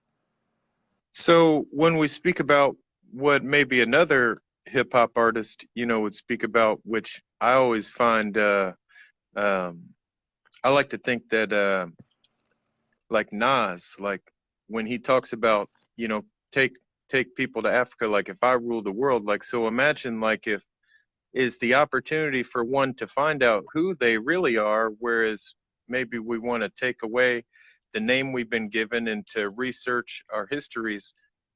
Maybe there's opportunity of living and reestablishing, like it's not just for Akon to do that where he chooses to have land, but what if each and any individual that's ever had a dream or a thought or an idea that, you know, what if I lived there? You know, because a person might live in Indiana and they might say, well, I want to move to Florida because of whatever reason, but why not Africa? Well, my thing is that the world is ours. Listen, you know, and the thing is, like he said, taking people there. Do you know I took 10 people to overseas last August? I took 10 people with me, right? And guess where they was from? It wasn't nobody, a black American. These people was from the island of Nevis. I didn't even know anything about an island called Nevis. I'm going to keep it real with you. I never knew it was an island called Nevis, right? But the people that came on a journey with me, and they paid me to do the tour, right? The one was a professor from Nevis.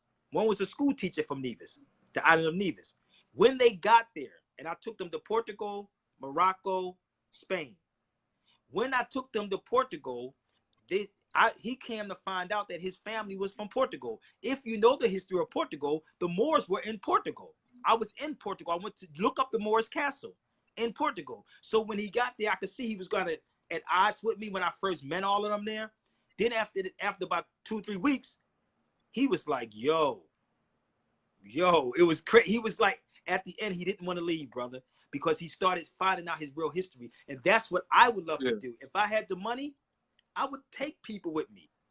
I would say, look. No, I saw what you shared I saw a video, it was on Prime. And so I saw what you shared there. And along with, you know, a lot of what was, you know, shared, it's like 3-hour video. Yeah, you talking about, so that's you what talking about Out of Darkness? Out of Darkness, yeah. That's a documentary. We did that in 2015, I think it was. We're working on another one right now. It's another one coming, but we try to get these finances. It's a lot of stuff we're working on right now. But I'm like constantly nonstop working, brother, and I'm dead serious, like trying to make sense out of all of this, bruh. And I would love to. I'm supposed to leave July or August, and I'm trying to get people to go with me. If I had 10,000, 5,000, I would take a couple of people with me. I would pay for that one. Or if somebody want to pay for it themselves, they can go.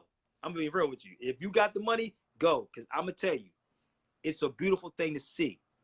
It is so beautiful to see, brother. And I'm going to tell you, you wouldn't, all the racist stuff that you see out here, you wouldn't even acknowledge. You'd be like, dude, this is crazy. And yes, my Umi said this. The brother said, the world is too vast to suffer in one place. And Umi said that to me, Yasim's mother. The world is too vast to suffer in one place. And that's what we're doing. We're suffering in one place. And that's why we're killing and fighting. This is Portugal right here, brother. You can look. We need a move. That's Portugal's, the Moorish Castle in Portugal. It took me an hour to walk up there to the top of that mountain. An hour to walk up there. I'm going to show you on a map what it looks like. Give me one second. I'm going to show you the map. Here it is right here. All I keep hearing in my mind is, and it's not just for any one person, but Nope. the miracle is in the move. But without the move, you don't see the miracle. Nope. There go the castle right there. That's how we had to walk an hour up this joint. That is the Moorish Castle. This is my map that had me walking up there. It was a beautiful thing. You got to know your history. Like I said, you have to know the history, man. You have to know the history. And when you have it, trust me, that's why I say I have no heart, no hate in my heart for nobody, bro. Because I know what's going on, you know. But brother, we got somebody else on here, brother. But give thanks, man. Where you at?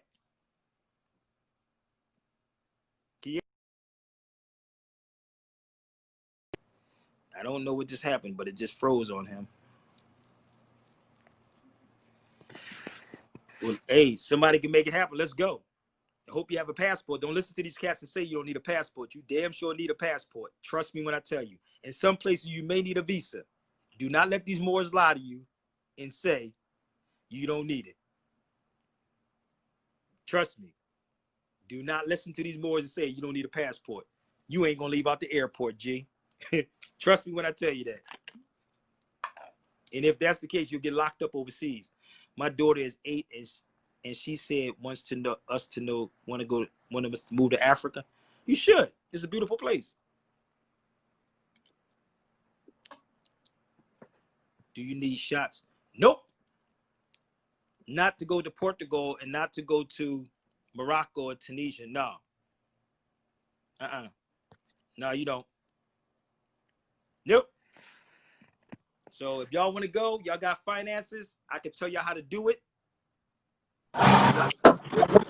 Peace. What's going on, brother? Hey, first of all, I want to start off, man. I apologize for yesterday because I know yesterday we was going back and forth, and About what? I think it was like a misunderstanding About what? because I was like, "Why you not out in the streets?" I was like, "Why you not?" Oh, Me. So, dude. I don't can you hear me? Is it? I need to move around because I can't hear you right now. Can you hear me now? Yeah, go ahead. Okay. So yeah, that was me. That was me going back and forth. So I just think it was just a misunderstanding. So I would just wanted to make sure, I clear that up. Yeah, I ain't even paying no mind. I don't even remember what happened though. Okay, so as far as the protesting and stuff and everything that's going on in the world, this is my understanding. For somebody who's a part of Black College Greek organization, and for someone who's a Prince Hall Mason, for someone who grew up in Compton, grew up in a Baptist church, but once I started to become more aware of stuff, I started to take myself to the mosque. I started going to Christian churches and things of that nature, and Catholic churches, just seeking knowledge for myself. You get what I'm from? And so as a 40-year-old man where I am in my life right now, and me stepping out, going out there one day in the protest, and, I had it on live. I deleted it because a lot of things I put on live, and I just want to be in the moment, but then I don't want it to carry on, so I end up deleting them, things of that nature. So my thing, when I was asking the people, that's on the front line, I'm like, where's all the members of my organization? Where are all the Prince Hall Masons? Where are all the Moors? Where are all the nation? Where's the Nation of Islam? Where's the Israelites? Because this is my question, and this is what the question I was trying to ask you yesterday. You brothers got all this knowledge, right?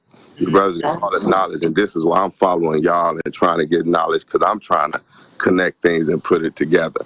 But with all the knowledge that you brothers have, and with all the chaos that's going on in the streets, I feel like we, all the Divine Nine, Greek organization, the Masons, Press Hall Mason, the Moors, the Israelite, we should be out there in the streets with them to bring the structure.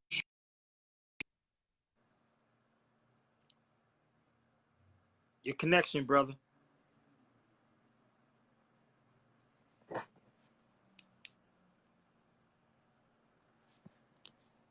Brother, are you there? Let me see if I can get my brother back on, because what he's making a good point. He's making a very good point. I spoke about this.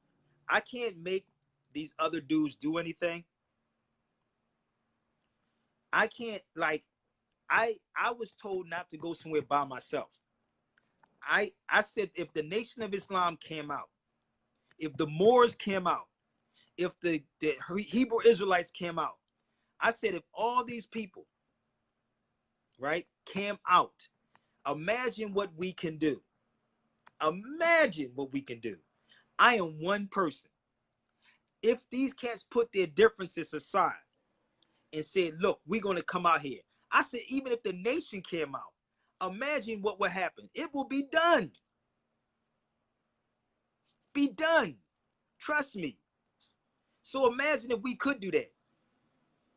Think about it. I'm just like, I'm with it. But y'all got to do your job too. You have to do your job. I can do it. I told you what I would do.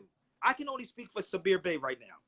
I said, imagine if we got these books printed up and we just started building with people in these meetings about the, y'all have to understand, listen to me. I want y'all to understand this. I'm going to be real with y'all. A lot of these people are 501c3s. Let me say this one more time. A lot of these groups or organizations are 501c3s, and they're not going to mess up their 501c3s. No, it's not that. They're not going to mess up their 501c3s to come out there. If they would do, they're going to, listen, y'all have to understand how slick and conniving this system is, man. They're going to find a way to get these people who are under those 501c3s some kind of way. I'm not linked to no organization, not by far. I don't belong to the Moorish Science Temple. I don't belong to the Nation of Islam. I don't belong to the Hebrew Israelites. I don't belong to the 5%. But I do support them. I'm in media. I'm a commentary. I'm a journalist. That's what I do. Period. I don't rock with none of that. They don't even see eye to eye with me. Because the first thing I'm going to say is, let's build on the law, y'all. Imagine us out there with home rule charters. We out there with law books, constitutions, and we ripping it. Imagine if we doing that. So the only way I can do that is that when I get back to Philly, I'm going to bring this up to Brother Taj Tariq Bey. This is definitely going to get brought up to Brother Taj. I'm going to say, Brother Taj, how we going? But we are only two people. Are you follow me? We don't have the finances. We don't have the resources. It takes the finances to do it, people. Finances is going to do it. That's what's going to happen. We don't have it. We can't be poor righteous teachers, G. And I'm damn sure not going to be a poor righteous teacher. If these Moors get rid of the jealousy and the envy that they have amongst themselves, maybe we can make this work, because I'm with it. I just choose not to put myself out there like that anymore. You follow me? I'm not going to do that. So if you're saying, is you're talking about, brother, you on the vacation? I'm never, what? Brother, I'm never on a vacation. I need a vacation. I need a vacation. Shoot, never. I couldn't even tell you when I had a vacation. Never have a vacation. While you sleep, I'm working. While you having sex, I'm working. While you smoking that blunt, I'm working. So I don't have a vacation. Never. You would need national news. Exactly, Brother Ray. And I agree with you. You would need, listen, you would think somebody who's been in the radio as long as I've been in, that they would put me up there. That's not going to happen, Ray, because they watch people, Ray. They're watching people. Listen to me, Ray. This is why you can have an attorney watch my videos and don't say nothing. But they'll inbox me and say, yo, dude, you were right, but I can't say anything because it's not bringing me no money. And that's why attorneys don't come on the feed, is because they will tell you they're not getting paid. That's what they'll tell you. I'm not going to come on the feed. I'm not getting paid. That's how they operate. And I do videos on top of videos by 2 or 3 times a day just to see which attorney is going to come on. You follow me? This is what is going on. Finances is what's going to happen. You were just in Santa Monica. Yes, I was this there. Yes, no doubt. No doubt. No doubt. I don't blame you. Negroes don't stick or support. No, they don't. They don't stick nor support. You had over 300 people on here. Right? How many people actually said, "Lord, I'm gonna look out for you"? Out of all the jewels I just dropped, how many? 2 of them. 1, 2. I offered $5K to the attorney if they come on and talk to you. Wow. Well, they're not gonna do that either. So you can send the $5K to my Cash App, $ Sabir Bey. $ Sabir Bey. Send it over there. I'll make the stink. Trust me. Send me the $5K. I'll make the stink to make it happen. And sometimes I'm not even impressed with that, because if you can give $5K to an attorney to come on, you can drop $1,000 in my Cash App. Did that make sense?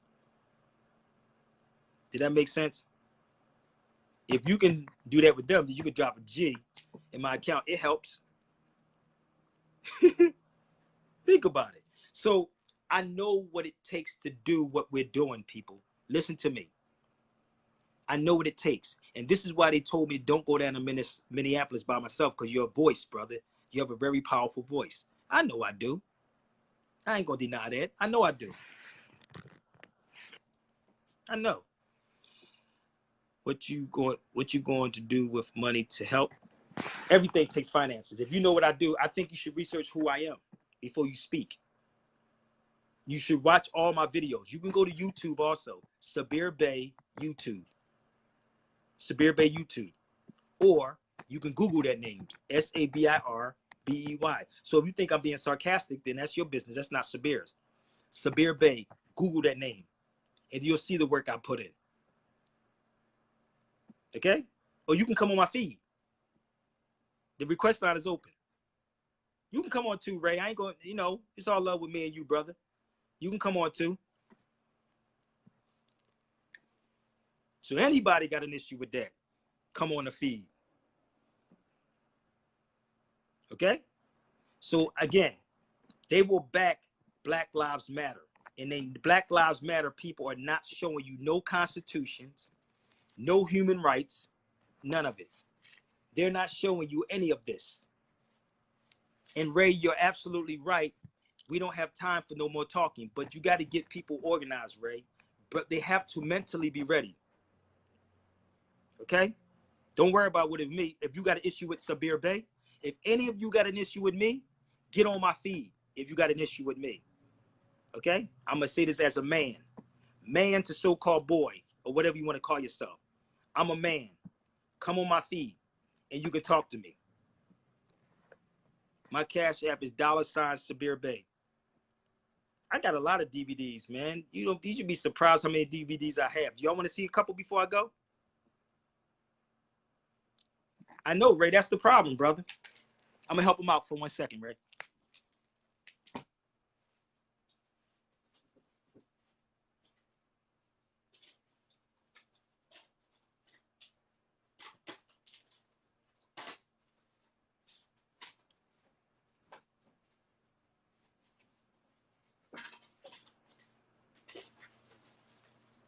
Give me 1 second, Ray.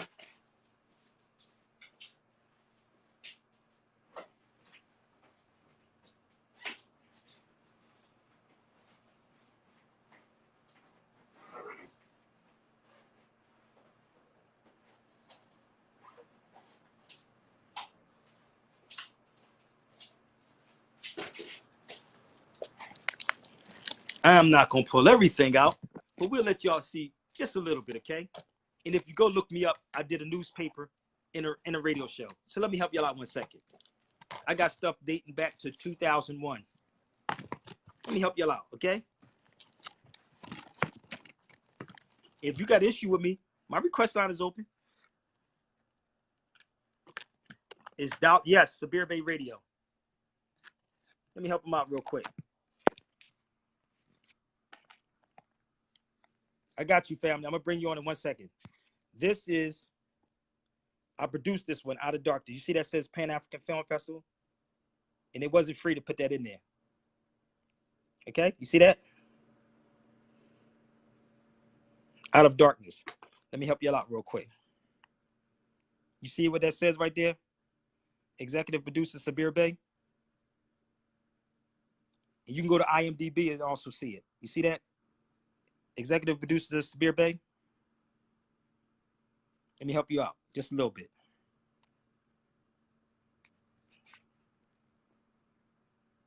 See that? Okay?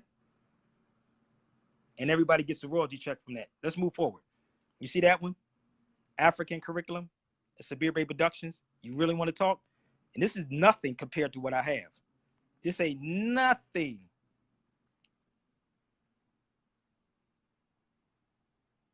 Yeah, brothers don't want that smoke. There you go, right there. You gonna see this? Sabir Bey Productions. You want to go a little further?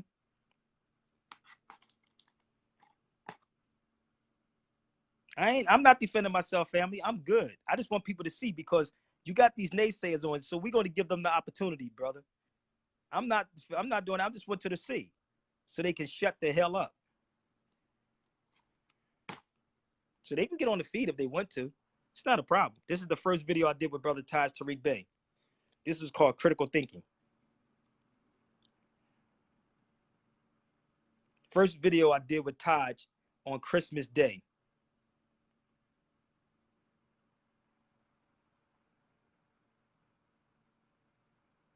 And Dr. Kabana, the science of who we are. Y'all really want to go there? So I've been doing it. Oh, I got so much in the play.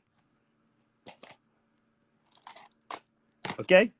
So, oh yeah, I just wanted to make, I like to shut people up. Y'all have to understand, I'm like 50 Cent. I like doing stuff that will F with people. And then I will actually invite them on the feed. This is how I am. I love this, man. You've been in radio for quite some time. Yes, I have been in radio for quite some time. No doubt. Quite some time, baby. So y'all really want action? So what people look for is for you to be the sacrificial lamb. They want you to be the sacrificial lamb. It ain't that easy with me, G. You got the wrong channel. This is not Vlad. This is not World Star. This is not Sunetta TV. But I have to do that sometimes. I get fun out of this, fam. And if they got an issue with me, I invite them on the feed. They can easily come on the feed. Just push the little button. So anybody else want to come on here? Let's see somebody on Instagram real quick.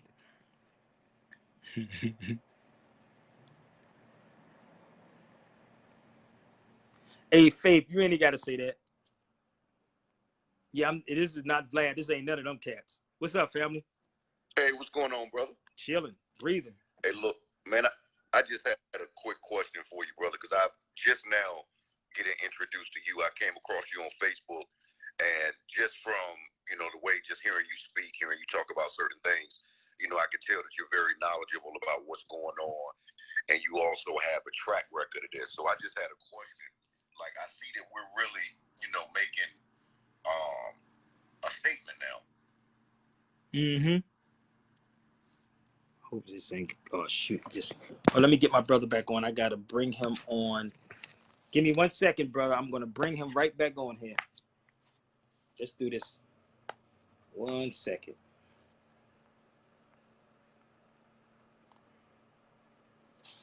Let's get my brother back on here real quick.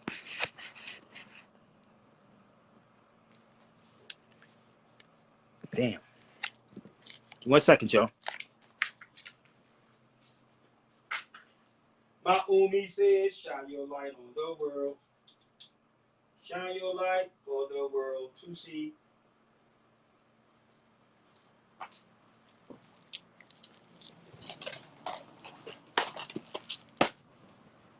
It's all love, sister. You ain't gotta be sorry. They should be the sorry ones. Where's my brother at? Is he back on here yet? Let's see if the brother's back on. Give me 1 second. I'm gonna see if the brother get on here real fast. Yes, hey Ray, you never lied about that, brother. I'm with you 120%, bro. I've been telling people that. I've been saying we need to do that. But people want other people to be sacrificial lambs, Ray. That's why. Peace. I'm back. My phone died on me, so I had to use my tablet. Hey, you good, brother? You good? I'm glad that I got back with you. But I just wanted to ask, man, because I see everybody is kind of like it's a civil unrest right now, and I feel like everybody has now just had enough, and that's why we're seeing these riots kind of happen all over the country. And my thing is, after we protest, after we riot, like what comes next after that? Because I mean, we've made the statement, but what comes next? And that's what I've been telling people. I'm like, what's going to come out of this, man? Like I saw what happened in Philly. I'm from Philadelphia, and I'm looking what happened to Philly. I supposed to have been there this week, and I'm like, I'm talking to people now on the phone, like, yo, bro, I'm great coming there. We're going to do X, Y, and Z. I have brothers in the nation. Sabir, this is what we're going to do. Let's get in the street. And we supposed to have done that before with a couple brothers in the nation. Right. But I was back and forth overseas because I'm still doing some work overseas. And it's like, I'm traveling. It was like, yo, you coming to Philly, let's get it done. I said, when I come to Philly or any state that I'm in, I said, we should be having classes in law libraries. Let's take our people inside here and look up the Declaration of Human Rights. Let's take our people in here to look up the Constitution. Let's take, but you have to have them. You follow me? You have to have those books in your possessions. But if you don't, it's like going to college. Come on, you go to school, you got to buy the books, right? So you have to buy the books so you can be prepared when we come in. Now you on the same page that I'm on. But we don't have those things. Nobody presenting it to our people. How are we going to know? So, like I said, I'm one person, right? I was up in the Wild Hunters in Chicago. I'm sitting in the barbershops, and my brother Kush and my brother Bruce will tell you, I'm sitting there building with these brothers. If I'm in LA, I'm talking to the brothers out here saying, yo, dude, we got to do X, Y, and Z. This is how we got to do it. But everybody keeps saying you can't always put yourself on the forefront of all of this, because when they knock a person's head off that's at the top of something, the rest of the people fall asleep. But I do stuff to show as an example. Even when I went overseas by myself, I was using it as an example to say, look, if I can do this, be in Turkey by myself, you can do that with 5 people. You follow me? If I can be in Tunisia by myself, you can do that with 5 people. You follow me? I can tell you how to do it. You can take $1,000 and get a flight, right? And go over there. Just imagine if we were doing things. Imagine if I come to the cities and we in law libraries. Think about it. We meet up. Yo, let's meet up in here. You know how threatening that would be if you see a bunch of about 20 brothers in a law library that we ain't supposed to be. Listen, I went to Harvard Law Library, right? I'm one person. You know how many Europeans was upset when I was in there? The lady didn't know how to take me, bro. I walked in there. Listen, I walked in there with sweatpants on. She looked at me like literally looked me up and down like, what are you in here for? And then I started going in. I'm looking for Corpus Juris Secundum. I'm looking for American Jurisprudence. I'm looking for words and phrases, right? I got you. And went and got the books, and I'm sitting them at the table. The sister that I was with, she said, you ain't even starting. I got a headache. But I was messing with the lady, the European, behind the counter. Because to see a person that looked like me that you wouldn't expect coming in like that, to come into, so imagine about 5 or 10 or 20 of us in the law library doing that. That's powerful. Same thing happened in City Hall Law Library when I used to go there. So imagine if we coming in, like you and I just coming in, and I'm like, yo, such go get X, Y, and Z. Yo, you go get United States Codes. You go get Corpus Juris Secundum. And we sitting at a table. Right. That's the threat. Because now we're thinking. That's how you change it. So us doing this, like, honestly, that's the power right there. Because if I'm one person doing it, imagine a bunch of us doing it. I got you, bro. And the thing is, man, I appreciate that feedback and insight because, man, I'm raising 3 daughters, and it's kind of like, they got questions about what's going on, and it's kind of difficult because, I mean, when you see, you know, these different atrocities that's happening to our people, it's like we don't never see this, you know, with Asian, Chinese, white people. It just seems like it's always isolated with us. So it's not even about training. I can hear some people say, okay, well, they need more training. Well, why is it that it's only us that fall victim, you know, to that shit? Yeah, exactly. Because that's what. But see, when you do radio, like I said, I've been on radio for a long time, and I used to get steamed being in a room, like nigga, like you gonna tell you lie, like I'm looking at this like you lying to people. Like I'm in the room. Listen, bro. I started out at a black radio station in Philadelphia, right. WRD, right? And I would come in and I would hear the conversations, bro. And I'll be wanting to hurt these these ain't white people, bro. These are our people. These are sheriffs, city council members, police. I'm sitting here like, nigga, you lying mother. You know what I mean? So I'm so, just imagine being in a room like that. You like, and then it was crazy because I come in one day and because they listen to my show. When I tell you, they flocked to my show. They used to be like this because they didn't know what I was going to say. They never knew what I was going to say, right? So they would come to the window and be at the door like, what's Sabir Bey saying now? I was paying my own money to be on the radio. I was paying like $200 to $300 like every week to be on there, right? So imagine you can't now tell me what to say, right? Because now it's me. So now the only way they tried to get me was to say, they said, they called me in the office one day, and I never forget this. This is the funniest thing ever. They called me and they said, Sabir, because I went to pay my money. So they said, you know, come over in the other office. So they said, we heard you were talking about the radio station, right? I said, I never talked about the radio station. That's like trying to say you can fight City Hall. I'm not fighting a building. This is me. Like, I'm not trying to fight a building. I'm talking about the people in the building, right? So I said, I'm not talking about the station. I'm talking about the people at the station. Dude, they got heated. So now the most powerful tool is the mic, right? Malcolm told you that. So what did I do? I get on the air. The first thing I said is, let me tell you what they just told me in the room. They told me I was talking about the radio station, but I was talking about the people at the station. Dude, they was in it's another room that you have, like an engineer room. So you can see inside it. Now you can't because there's a board up there now. So in the other room, they all came into the room, like looking at me as if I was going to switch up what I was going to say. Dude, but they tried their damnedest to get rid of me. This is how crazy. They tried to say, yo, your payments was late.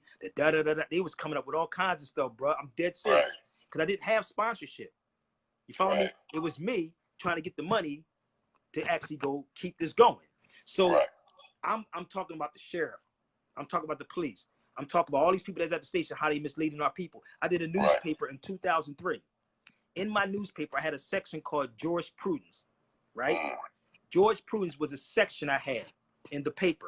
And in the paper, I was talking about how they was illegally taking people's cars, right? And I spoke about the RICO law in the paper, right? And I would get on the radio and talk about the RICO law. I said, well, why we haven't brought any of these police officers up on RICO law, right? Why?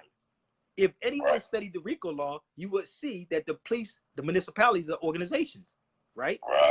If you really research it, I just showed people the home rule charter. They operate under organizations, right? So I said, that ain't hard.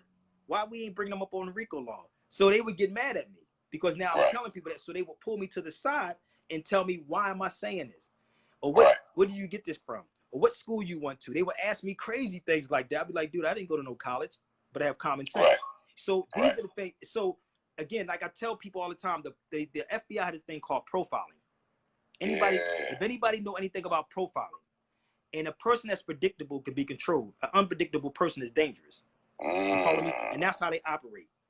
A predictable person being controlled, an unpredictable person was dangerous. So there was a movie called Mindhunter. You should check it out with LL Cool J. The movie is called Mindhunter.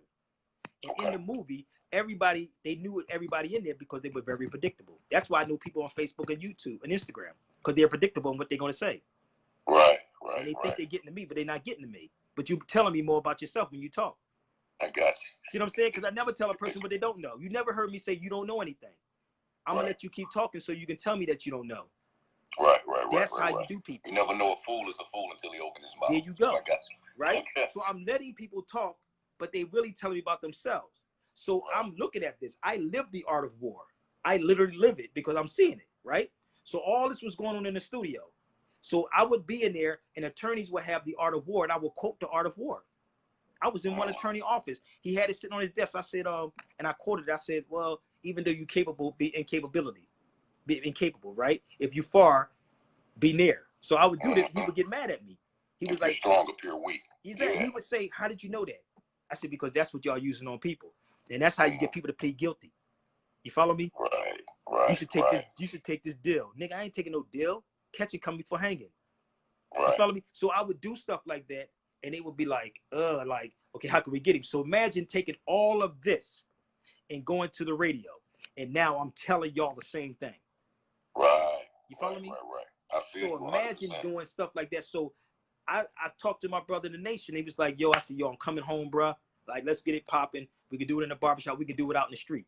Let's do it out in the street. We can build out in the street and actually talk to the people and inform the people. Because again, I'm from Philly. I can talk to these people. I'm from there. And like I said, I have a lot of people on my Facebook that's from Philly too. And they see it, but they're looking for people. Nas had one of his songs, right, called Hero. Listen to that song. He said they need someone who to believe in. Right. The key is that not believing, knowing. Because a lot of people are confused right now, brother. They don't know who to trust. Man. That's true. They don't know. Because our so-called black conscious people are selling us out. You know what I mean? The pastors are selling us out. Our parents are selling us out. You follow me? So we selling out. It's like they don't know who to turn to. Right. And I tell people all the time, turn to yourself, G. Look at yourself in the mirror. Don't get tempted. You know, and I tell people this all the time. I'm like, don't look at me for the leader because I don't want that role. And I tell people that all the time. I had to tell Dr. Phil Valentine that. Because Dr. Phil Valentine said something to me when I was in New York with him. And I said, Phil, I don't want it. And if you ever talk to Dr. Phil Valentine, ask him. I said, dude, I don't want that, bro. I don't want that. I don't want that burden on me. I'm good. Man, it's too much. It's too much. I feel you, brother. And just to piggyback on what you're saying, I'm gonna let you go because I gotta get on the clock soon. But I mean, and I appreciate, you just having this live. I think that a lot of people, and me personally, I'm like, man, are we really fighting a losing battle? Because when we look at history, we look at, Tulsa, Oklahoma, we look at Black Wall Street, we look at Greenwood, we look at the civil rights, we look at Black Panthers, who really were conscious brothers, had so many different community programs in place. But then, of course, with the COINTELPRO, higher ups, J. Edgar Hoover, and different things that was able to dismantle that movement. So what we're seeing now is really just a replay. We had civil unrest decades and decades ago. We've teamed up, we've organized, we've protested. Like, is there ever going to be a time that you feel, based off of, your understanding and your perspective, that we're going to ever have an equal footing? Well, I'm gonna say this. I have children. I have one daughter. I have two sons. Yeah. It ain't about us right now, family. We can lay the foundation. It's about our children. Right. Our children are the ones that's going to make these changes, brother. It's parents like you and I who know that instill that in our children. They're the ones that's going to make the changes. We only can start it. You know what I mean? Because our parents dropped the ball on us. And what happens, another thing we have to understand, like, I don't do no drugs. I don't do drugs. I don't drink, and I don't be in strip clubs. That's not me. If a person, if you watch this movie called The Spook That Sat by the Door, right? Okay. If you ever watch it, I had a chance to talk to Sam Greenlee before he told me a lot of stuff, right? What we can do today that he did back then, right? So in that movie, what happened, you had people, they said, what is it? They said, is this guy on the down low? They asked him a question. Is he gay? Right? How many women he want? They would test you, right? The same way we get tested. Like the Black Panther Party, they was on drugs. They was on drugs, brother. They brought drugs in, right? Huey P. Newton died for what? He was on drugs, wasn't he? Right. And he came home from jail, he tried to buy some more and got killed, right? So what happens, they will tap into that. They would say, okay, let's put a woman that's around them, because we, just like these conscious cats, I want to be famous. I want to do this because I want to get women.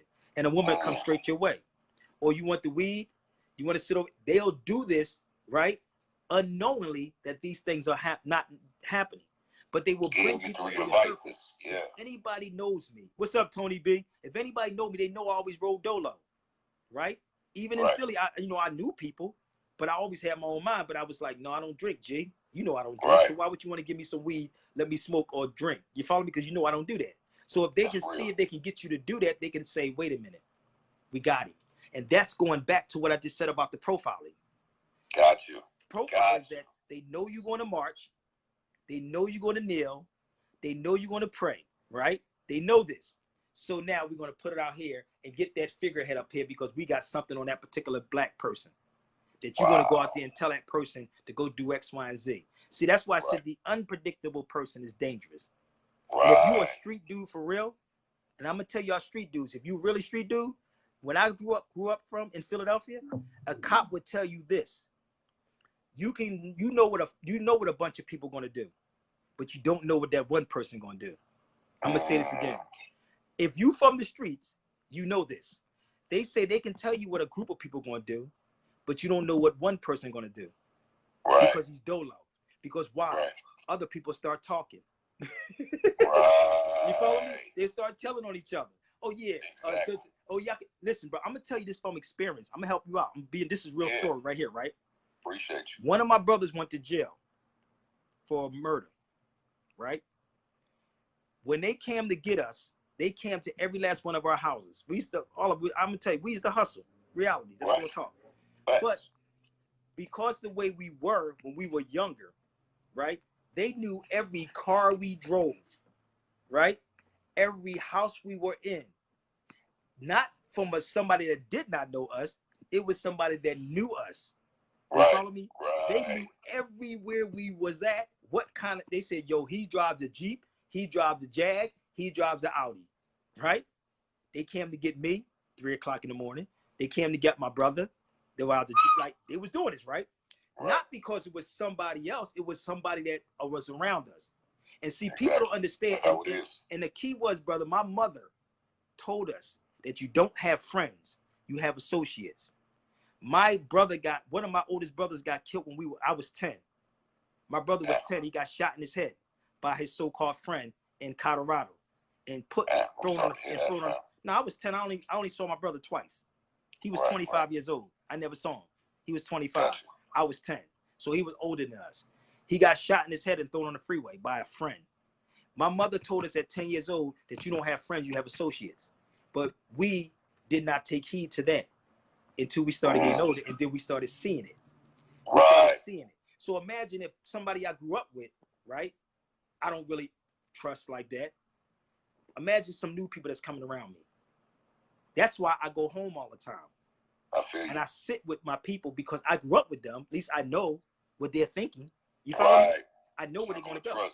A real person. That's why I said you don't have friends, you have associates. Because these same people, brother, that sit around you and cheerlead you and push you are the ones that will push you out in front till you can get killed. And you have to learn from experience. This is real life right here, what I'm telling you. So doing what I'm doing now, I see it even more that people will come around you because they want something from you. You follow me? Or try to get something and start telling on you or whatever. So you have to be very careful about what you're doing. Got you. And that's what upsets some of these dudes. You follow me? Hey, man, I follow you 100%, man. I'm glad that I came across you today on the Facebook when I was scrolling, bro. I appreciate your time. And, man, just peace and blessings to you, brother. You too, family. Peace and love, man. All right, bro. Peace. Yeah, but it's real, man. And I see it and I feel the hurt. And that's why I stay close to my people, because I understand what's going on. I see it. I just play dumb with some things. But if you put me in that circle, trust me, I will destroy it. So don't ask Sabir Bey to be on the forefront of nothing if you ain't got my back. Because if I go to jail, you ain't going to bail me out. You're not going to bail me out. Period. Because I can go to bat. No doubt. I can shut my mouth up and don't talk. I experienced that too. I never called a cop a day in my life, even when I got shot. Even when we had to shoot out in the projects when I got shot before. I don't call the cops. This is just real talk. So that's where I'm from. That's how I'm built. That's how I'm built. I'm not these talking dudes on Facebook and Instagram. I don't do that. Going on, brother? Peace. What's good? Hey, there's a young brother on Facebook. He going radical about asking questions, and I keep telling him to come on your live. Dude, he don't want to come on, bro. Leave them dudes alone. They don't want to come on, family. Leave them. They jokesters to me, G. And I say it all the time. You got issue with me, that's all you got to do is come on my feed. I don't have a problem with it. And he's asking some very valid questions, but again, for the 50th time, I keep telling him, you're asking, especially for young men, to come on your live. Yes. But again, if you don't want to come on the live, then I'm not going to even waste my time on here, because I talk to you all. Don't waste your time with these dudes, man. And again, if you a real man, you'll come on the feed. That's it. How do we know when we can talk, when we need to shut up? Peace, brother. You know, so my thing is like, it's real. And again, I can go deeper into this, man, but it is what it is with it. You know, I'm not that type of dude to talk. Everything I do is action, but I also know you ain't got my back. May I have a conversation with you? Sure, if you want to come on, Donna. Push the button to come on, Donna. Anybody can come on my feed. You see, this wise man plays the fool sometimes, and the fool plays the wise man all the time. I like that one. I like that. Do you know, yo, I got so many stories, man. Let me tell you something. Is my brother B More on here? Is B More on here? Let me tell you something. If you go to YouTube, right, and punch in Sabir Bey in the barbershop in LA, Sabir Bey in a barbershop in LA, right? There was two more, Stevie J and another more that was inside the barbershop in Inglewood, California. When I was in the barbershop, when I first moved out here to California, I brought a Crip in the blood in the barbershop. I'm going to say this one more time for y'all. If you don't believe me, go punch in Sabir Bey in the barbershop in Inglewood, California. It's barbershop talk. And if you hear those two brothers, they say we don't even supposed to be in the same barbershop together. We don't supposed to be in the same room. Crip and blood. If you go look at those two brothers, and both of those brothers are Moors. Both of them are Moors now. And both of them wear fezzes. So when I was there, when I first moved out here, I brought those two brothers together and other Moors into this. That's gang members. Are you following me? That's how I move. That's how I move. Because real recognize real. Real recognize real. That's how it is. These are real stories I'm telling you. Anybody knows, if anybody knows where Overhill is at in LA. Overhill and Slauson. When I first moved out here, I walked from Overhill and Slauson down to Crenshaw. From Crenshaw to Hawthorne with a red jacket on. Anybody from LA knows what I'm talking about. Anybody knows exactly what I'm saying. So I'm going to tell you how the Creator protects me. That's how the Creator protects me. Slauson and Overhill, down to Crenshaw, from Crenshaw down to Hawthorne. When I first moved out here with a red Adidas jacket on. And I tell this story to a lot of people. So if anybody knows what I'm talking about, you know how many gangs I just walked through. So I want you all to understand the realness of how this works. If I can go overseas in other countries by myself, I'm not afraid to walk in my land by myself because the Creator works with me or my ancestors. So when we did this barbershop talk in LA, I have brought one of the Crips and the Bloods into the Moorish movement. I brought them in. And if you go watch the video, they will tell you that it's because of Sabir being in this room. That's why we here. Go watch that video, Sabir Bey in Inglewood Barbershop or Barbershop in LA. You'll hear them say this. So I know what I'm doing. I don't have nothing to prove to none of these cats on Facebook or Instagram. I'm not driving past there. Facts. Look at my brother Tony B said facts. I ain't got to make up anything for this, baby. I'm not trying to get no brownie points. I'm me. I'm born and bred, South Philadelphia. Period. Peace, love, and empowerment, brothers and sisters. Yo, what's up? Peace to you, Sabir. What's going on today will continue our worldview. And many people are asking the questions. And that's one of the answers to how we change the treatment that we're going through, the treatment that we've been going through since we've been discovered. And like I said, man, it's that worldview that we've been taught. You know, we must unlearn what we've been taught and relearn what's proper for our development, for our unity, and for the love and respect that each one of us are seeking. You know, and it starts with you. You know what I'm saying? Yeah, I The said, more you follow others, the more you're procrastinating change for yourself.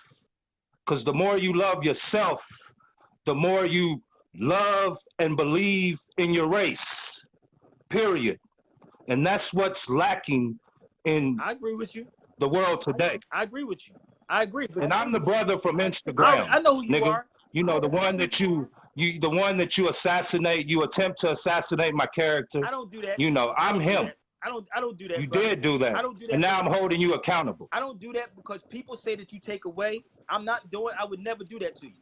But people say that you're taking All right. away from the conversation instead of listening. When I'm on these feeds, right, and I'm showing you that. Well, now you heard what I said. Yeah, I heard you. And I'm not trying to argue with you. No. I'm just defending myself. I'm not saying you argue. And that's where I'm at. And that's where many of us need to be. And I read your Francis, you know, and I'm not trying to, but man, you got it. You just why are you hiding it from the people? Hiding what? Why are you sugarcoating it? Because they didn't sugarcoat it, man. Sugarcoat what? Man, please. Sugarcoat what? Come on, Sabir, be real with them. And we want change. Are you hearing me? Period. Are you hearing me? No, are you hearing yourself? I asked you a question. I said, what am I sugarcoating? Okay, cool. The history of the perception of black and white. That's what you're sugarcoating. How? Hold on. And the authors and the people that you give to research, they don't sugarcoat it. They recognize the problem that we're facing today. They recognize why we're divided. You know, why we don't get along with each other. And you know it too. But I don't understand why you don't show that to the people. And that's all. Hold up. That's all. All right, let me. I'm trying to get some clarity on you. I'm trying to get some clarity because you said black and white, right? So let's start there. Yes. You said black. Okay. So if I'm sitting here, right, and I'm telling you to look up what I just said, are you looking up what I just said? So I don't care what. I just told you I did. No, you said this is black. This is common sense, right? And this is black. White. So you're not listening, and that's cool. I'm listening, but I told you I researched the people that you asked. Listen to what I you just asked said. if I read Francis. Brother, it has to go both ways, brother. Okay. Listen to me. It has to go both ways. I let you talk and I asked you a question. You said to me, black and white, right? That's what you said, right? Right. Okay. So if I said to you, this is white and this is black, do you or I look like this? It's not about that. No, of course we listen, don't. brother, but it's not about that. It's not about that. You're brother, and that's fine. You're fueling your own agenda. And you're not giving the truth. You're not looking past that. You're not getting past that. Listen. The image. Listen, let me help you out. You're not getting past the image. Let me help you out. I'm gonna help you You're out. not getting past the color. I don't want to cut you, but I need you to listen to me. Everything has a cause, effect, and solution. Common sense means that we're not black. This is black. Nobody's white. Your skin is brown, right? A child knows this, right? Right. So now let's go forward. Okay. Francis Cress Welsing and them get a check from the university. That's where they get their money from. I'm not knocking Francis Cress Welsing. I'm not knocking them. But if you listen to them, they said white supremacy is a theory. You have to know what a theory is and a fact, right? A fact can be I knew you would say this. Hold and on. you're right. Brother, listen to me. I need you to listen. I'm listening. A fact can be researched, analyzed, and proven, right? A fact. Exactly. So now, exactly. You research what I just said to make something the fact. Did you open up a dictionary? Do not tell me it's the white man's because it's not theirs. If you have children. Can I answer? Yeah, Can I answer first, and I want you to respond. So, if you have children, you're going to tell your children to do what? Open up a dictionary to get definitions, right? But not what you say. That's not what I thinks I'm going. Go ahead, bro. To tell them. No, that's not what I'm going to do. Okay, but I'm listening you're not to telling you. So you don't have children then? I do. Okay, so See? let's be realistic. Let's be realistic. Where do you tell your children to look up a word at? Let's be realistic. Like I said, man, No, for not what you starters, mean. No, I listen. don't I tell asked my you a children question. to look up I words. asked you a How about question. that? If you, it's I the just answered it. No, listen to me. If you tell your children to look up a word, where are you going to tell them to look the word up at? Say, man, of course, the dictionary. Thank you.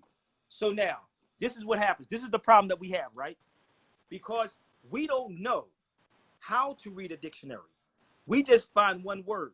No. Now, can I talk for a I'm couple not of going to make seconds? this whole thing about you, brother, but you can go ahead and I'm going to cut it because I don't think you're listening. But go ahead. The dictionary is a European worldview. It's a European perception of us and the world. And we need to unlearn that and relearn our proper African worldview. Brother, now you can cut me all day long. listen. That's all I wanted to say. Everybody in Africa did not speak the same language. See, you on the words and not the content. Listen, brother. Everyone in Africa does not have the same customs. Everyone in Africa does not have the same language. Let's be realistic and We stop have the lying same to culture. ourselves. We have the same belief system. No, and we have no, the same oppression, no. the same Listen, treatment, brother. the same perception from people outside of the African race. I know, Ray. I'm trying to let him speak, Ray, but he's not going to research what I'm saying, Ray. I'm letting him speak. I'm giving him more time than I want to, but I want him to go Say, research. man, you do what you do. I want him to go research what I'm saying. I don't want to disrupt your life and your information, right? but your information is misleading. Okay, well, that's your business. You ain't never got to come on the feed then. Okay? Then peace out. I talk to you. So, Ray, let's be realistic. If you have a child, you're going to tell your child to go in a dictionary and look up the so-called white man's words. But the problem is what he's not hearing is that you got to know how to read the dictionary. So if you are conscious, you dissect the dictionary. You look up the prefixes. You look up the suffixes, the denotations, the connotations.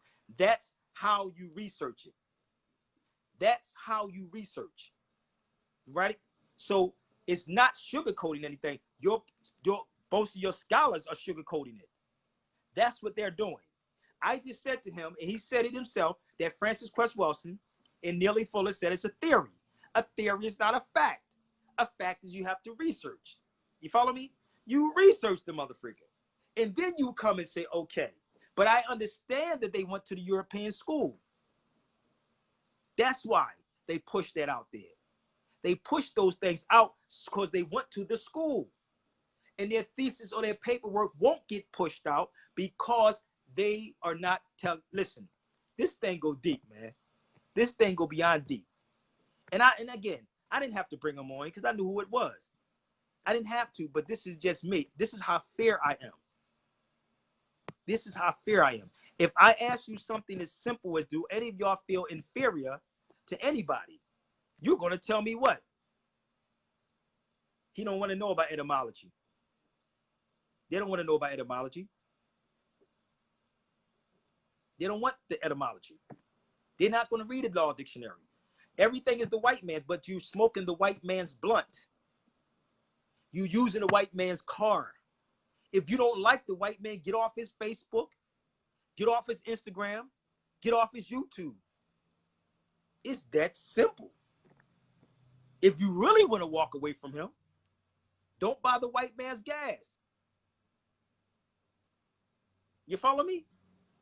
It's that simple. I don't be around people I don't like. Do y'all notice that?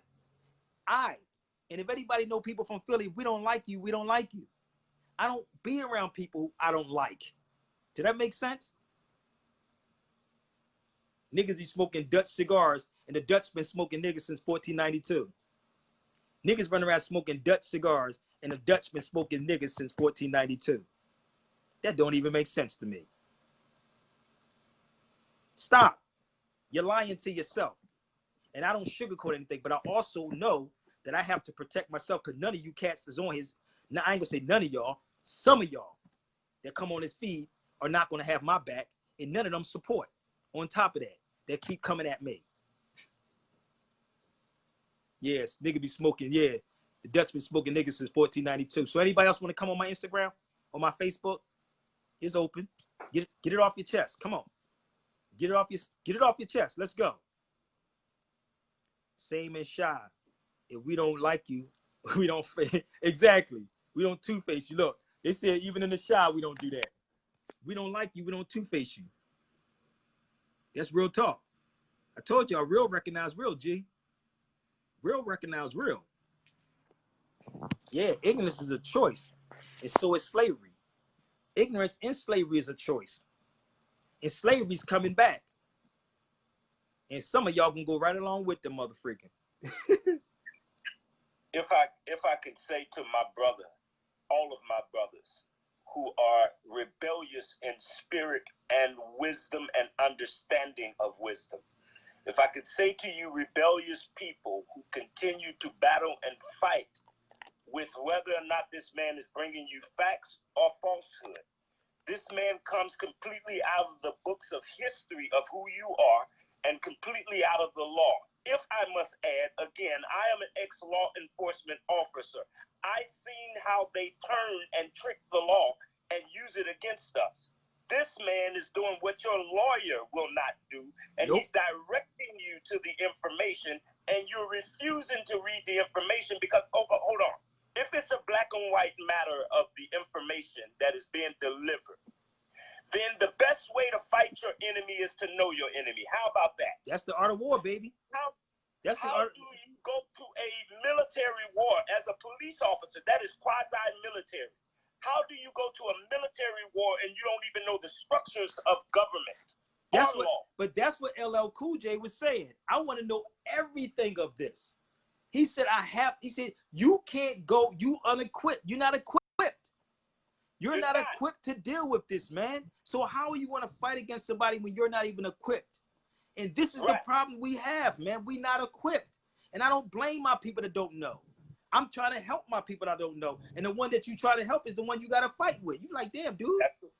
Get the step. That's the one you have to fight with. Step, my G. You came by my live this morning, and I was talking about. I got you, sister. Hold on. I got somebody from Minneapolis on here, too. But go ahead, bro. Okay. But I don't want to keep this talking on about here. the basic principles of law when you came on. I had a guy come on to tell me that he's not an indigenous American Moor. He's a Hebrew Israelite. Now, I was a Hebrew Israelite at 12, so I'm beyond that now. I've closed all of those doors because none of them are going to save us. We have to learn to receive knowledge and do research, people. To my brother, reason why you was in a battle back and forth yesterday that my honest brother don't remember is because you're in a battle with yourself concerning the knowledge. You have to read for yourself. This man can't hold your hand and lead you the way, and he got children of his own that need him to lead them. Oh, my daughter's getting this, G. My daughter's on point, so I'm good. My son's on point. With her on the book. Oh, my daughter. I told you before she's 8, she's going to learn like 3 languages. That's guaranteed. Right. But to my adult so-called black Negroes, understand something. You're looking for a leader to hold your hand and take you through the wilds of the beast, and that day is over. Brother, listen, I don't want to cut you, man, but I got the sister from Minneapolis on Facebook, brother. But let me hear what she has to say, and you listen in and come right back on. I don't want to keep on hold long, right? I'm listening. I'm all right. Here. Peace and love. Peace, sis. How you feeling? I'm okay. How are you doing? I'm living. Living.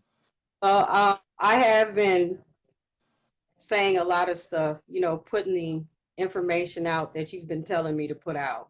And I do look it up before I just don't listen to what you say. And both of the governors have launched a civil rights investigation, and the Department of Human Rights are investigating it. So is that going to do anything? The Department of Human Rights? They have Where's the Department of Human Rights at? Where the hell I said? Okay, I live in the capital, which is in St. Paul, and the Department of Human Rights is in St. Paul. Because I never heard a human rights attorney. Because if they're talking about Geneva, like a human rights issue, because that's internationally, and really they're going to be dealing with nationality. It is a human rights violation, though. But in law, the whole subject, their whole, excuse me, I'm Okay. sorry. Their whole subject is about the mistreatment of blacks, period. That's what they all came together and said that's what it's about. They're digging into cases all the way from 10 years ago. Mm. So Wow. that's why I came on to ask you, hopefully it does something. You got to be very careful with them too. You know, the funny thing is, like, and pay attention to them because they'll keep pushing it on a civil rights issue. But it was funny because how attorneys play their game.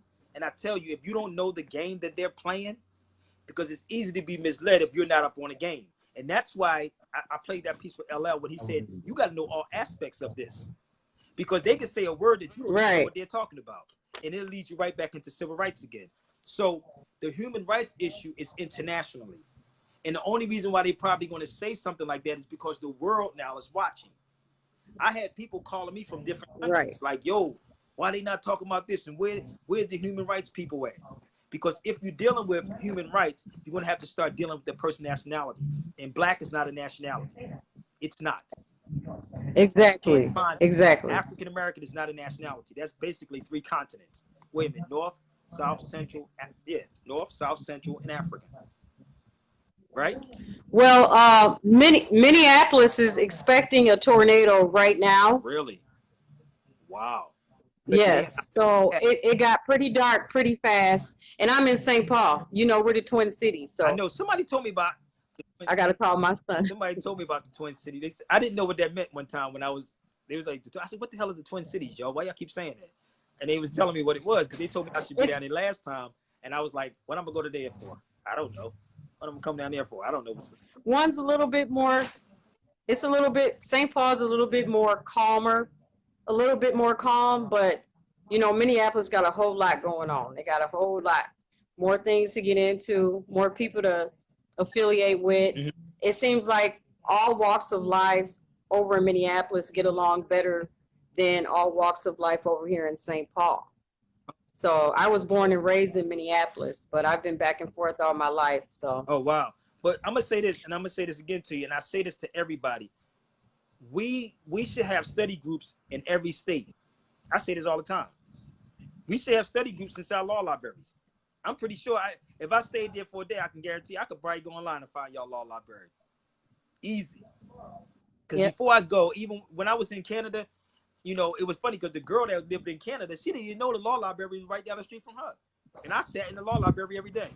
I said, let me take you to the law library. Law libraries are sitting, I guarantee you, right where you're at. And we could be having study groups there. Right. So when things like this happens or the cops violate somebody's rights, you can start charging them. That's why I brought up the RICO law. This is why I said you can sue the damn city. You can't sue the police departments. You can't sue the city, the police. Yeah, because the guy, he was trying to prevent me from recording. I was just trying to record the freeway. You know, everybody on the freeway. I live right by the freeway. And the officer was like, you don't want to do that. I said, well, provide our community with Black's Law dictionaries and etymology dictionaries. And all he could do was just take a sip of water. And he said, you're right. See, I'm trying to tell you, if you bring up certain things to these people, you want to see a person get shook. If you really want to see them get shook, bring this up. And they will ask you he was, man. He was tripping. He was just quiet. There was nothing else he could say. He expected me to be an ignorant black person, more woman. He really did. But they don't expect you to know this because you don't, like I said, they don't expect you. Like, imagine if you sat there and started busting it up about the Declaration of Human Rights or Corpus Juris Secundum, American jurisprudence. You busting all this up with them. And that's why I said when I went to Harvard, it was crazy. Like, when I go in the law library, they be looking at like, why are you here? Like, look at that. You know, they got this facial expression like, what are you doing here? And then I start dropping it. Let me find that. And I run it down. They be like, they'll look at you. Like, nigga, what you doing here? Yeah. And that's what you want. So imagine, I said again, if 10 or 20 of us did that. If we constantly did this and had study groups in every city, every time a cop violates somebody, it ain't no, we're going to put them, because they have a union. The police has a union, right, that protects them. And most people don't know they have a union that protects them. And if you pay attention to what they said down there to that cop, They fired him, but he did 19 years. What is the retirement? 20? 20? Yep. So think about it. 20 years. He ain't even get convicted. He only got charged, right? He didn't get convicted. So imagine what's going to go on, right? This is what it's Right. so he's going to probably retire with his pension and all of that. But they're going to wait for everything to calm down so they can. Well, his wife divorced him, and I say that she supposedly divorced him, but I'm pretty sure they're trying to keep their assets. Well, they're going to keep all of that. They're going to So, keep all of that. But again, it's a game. It's like, for instance, it's like the priest, right? I don't know. You can look this up. You ain't got to believe me, right? This is thing called the canon laws. You ever heard of that? The canon laws? yep. Okay. Yep. So the canon laws is the laws of the Catholic Church. That's what the canon laws are. So the canon laws is what the priest is under. When a priest molests a child, they are protected by the canon laws, because the canon laws is like Catholic Church are like sovereign grounds. That's why no cops can go into a Catholic church. They can go in a Christian church, but not a Catholic church, right? So the cops can't go in there. So when a priest molests a child, they will hold him there and move him to another parish outside. It's like a cop. Oh yeah, that's how they do it. He won't be there. Wow. They would move him to another place in another city that you won't know. The same thing with cops. When they do stuff, they'll move that cop from one spot to another spot. That's how they operate. But unless the church puts them out, then they can get arrested. I remember when I was living in Philly, it was Lynn Abraham was our DA. She was a DA, a European lady. I remember her saying plainly, boy, she said, when all that was going on with the priests, she said she's going to charge these priests to the highest something, she said, standard, right? And I was saying, she can't touch the priest. She can't touch the priest because he's protected. You follow me? By the Roman Catholics. That's a sovereign ground. The Catholic Church is sovereign ground. So he never got convicted. You ruin him, you ruin their There agenda. you go. So what happened, they moved him from one parish to another parish. That's how they did it. So the canon laws is there to protect them. And if you ever pay attention, this is why they can lock somebody up in a Christian church. I seen a dude get married, he got locked up in a Christian church, but they can't go into a Catholic church. That's why the mob uses the Catholic church. Wow. But we all here in America, right? We all in America, right? But think about the Catholic Church. Don't believe Sabir, look it up. I told you this rabbit. Oh no, trust me. Trust me. I'm an eyeball over here because I went one way, you know. I mean, I don't feel bad about any of it, but yeah, it is what it is. I don't expect everybody to accept it either, because they're not going to. They're too comfortable. But this is the thing. Somebody asked me, Mr. Bey, does the Nation of Islam know about all this? I don't know what the nation knows. I don't know. We got some people. They do. Nation. I don't know, but I know some people is part of a corporate organization and they can't say certain things. I can tell you that much. Yeah. I'm not part of none of that. Yep. I'm not part of. But I don't want to cut you off. I enjoy talking to you. I gotta see what's going on and call my son. Yeah, no doubt. Take care of that. That comes first. Cause it's dark over here. All right, no doubt. And it's like 90 degrees. Yeah. Ooh. And that's well, thank you so much. No I appreciate it. Doubt, thank sis. you. Stay up. All right. Stay safe. You too. Thank you. Oh shoot, she's good. You can come right back on. I don't know if you try to say something else. I heard the Pope runs. Yes, the Pope does run it. I love studying religion since a child. Religion only means to realign yourself back. Religions. One more time. Religion means to religion or your allegiance back. So the religions or the religion means to realign yourself back to your spiritual self. You're spiritual minded. That's it. To go realign yourself back to the spiritual. I'm a spiritual being. Can a corporation recognize its employees as human beings? Nope. Nada. Zip. Only corporations. Corporations deal with persons. Oh, I told you that this rabbit hole go deep. No, he's on the run. Who's on the run? She was saying, oh, she was saying bye. Who's on the run? You want to come on the feed? You can come on the feed. You can come on the feed too. Just push the button. I'll talk to you. I ain't got nothing but time right about now until I'm ready to eat. My religion is life. Let me make that clear for y'all, just in case some more is on here. Sabir Bey religion is life. Life. This live is and has been educational. Give thanks, sister. Glad you got something out of it. What's good, bro? Peace. What's up, Sabir, man? Yeah, I had a question about that, about the priests, because I was raised in the Catholic Church as well. Listen, I was raised in a house, but I went to a Catholic church. See how that works? Yeah, I'm gonna repeat this one more time, just in case y'all I don't heard get that. story. Let me help you. Go ahead. I'm gonna say this one more time for everybody. You know how people say I was raised in the church? I was raised in a house, but I went to a Catholic church. I got you, man. I mean, I was, I went there. My mother was Catholic. So my whole family was, bro. Trust me, I went to St. Charles. Yeah, and I heard about that when I was, as I got older. A girl was telling me that they would let the pedophiles or something like that in there. The pastor couldn't do nothing. It was through word of mouth. Really?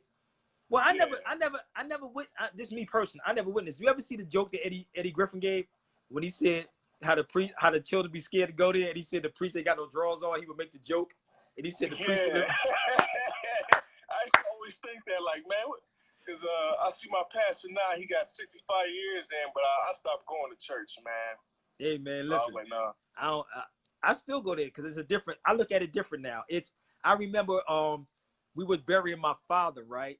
And we was like, my brother Taj Tariq Bey carried my father's casket with other Moors. It was 6 Moors with feathers on. This is the craziest thing ever. Oh, that's what's up. Yo, it was so live, dude. Let me tell you how dope this was. And you could probably talk to Taj about it.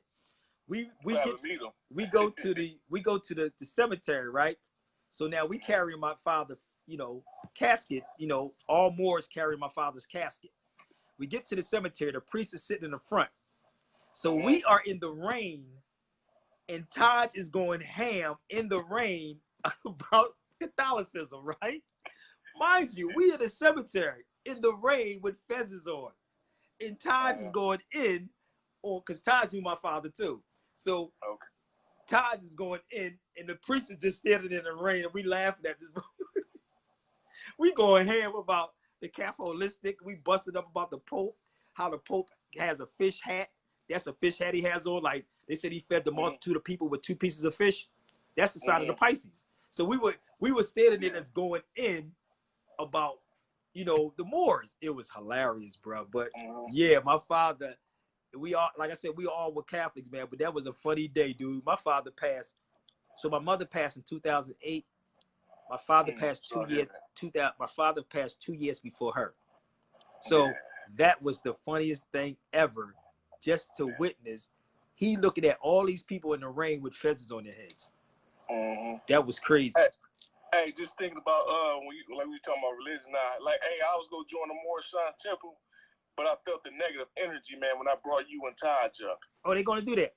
Oh. I said, man, why? I said, we all Moors, man, because I found out I was a Moor when I was a little kid. My dad told me we were, and he said, what you learn in school? And I said, I found out Christopher Columbus discovered America. And like James Hawthorne, when he talked to my man in the movie. Yeah. And he said, you belong to this land. He told me he was Moors, man. He gave me the history, man. I was shocked as a little kid. Brother, listen, you got to see the movie. My ass. You got to see the movie that we, brother Hawthorne James and I did. You can go to, it's a clip on YouTube. It's called Abandon Act.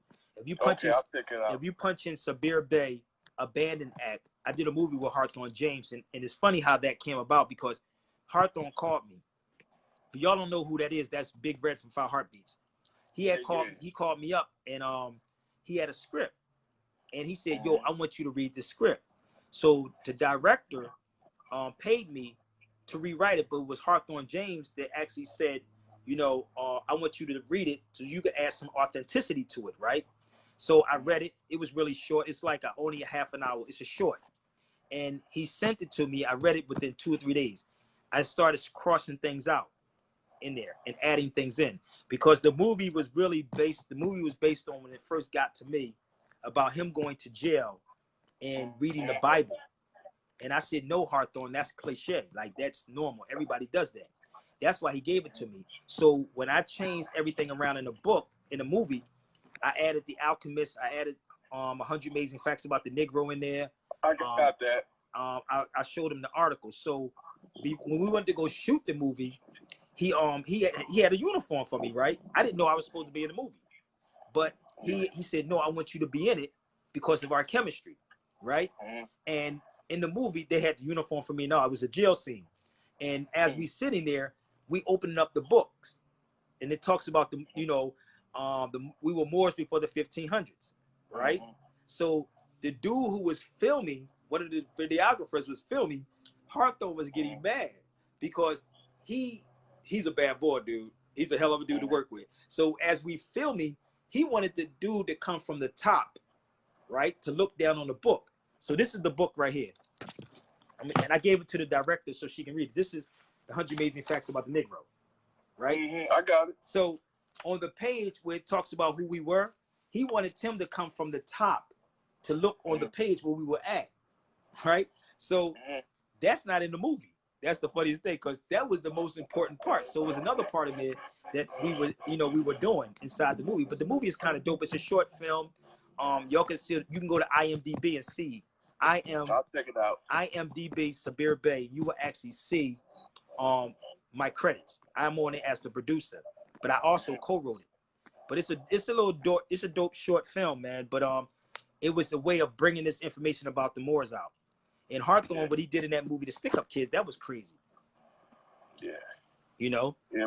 So, but go ahead again. Let me tell you about these Moors. So what happened? What you just said about the Moors, the vibe you felt when I went to South Street. Now, mind you, I didn't go to Moore Science Temple to correct my name, but when we went to 20th and South Street, it was a brother named Raheem. Raheem Ill. He was in the temple in the early 80s at one time, and we went to the temple, and what happened, they told brother Raheem and I that we couldn't have names like Raheem and Sabir. But me personally, I only went because he used to go there. But I just never was into the church scene. That wasn't ever me. But I have nothing ill to say about them, but that's how they are. That's just them. Are they my brothers? Yes, they're my brothers. Do they need more studying? Yes, they do need more studying. No doubt. I agree with that, man. So my thing is not to knock them, but I do know that we need to step our game up. You follow me? So again, man, it's many ways you could do that. I did a documentary on Noble Drew Ali before Hidden Colors came out. So it's a lot of things that I've done. Take care of this, man.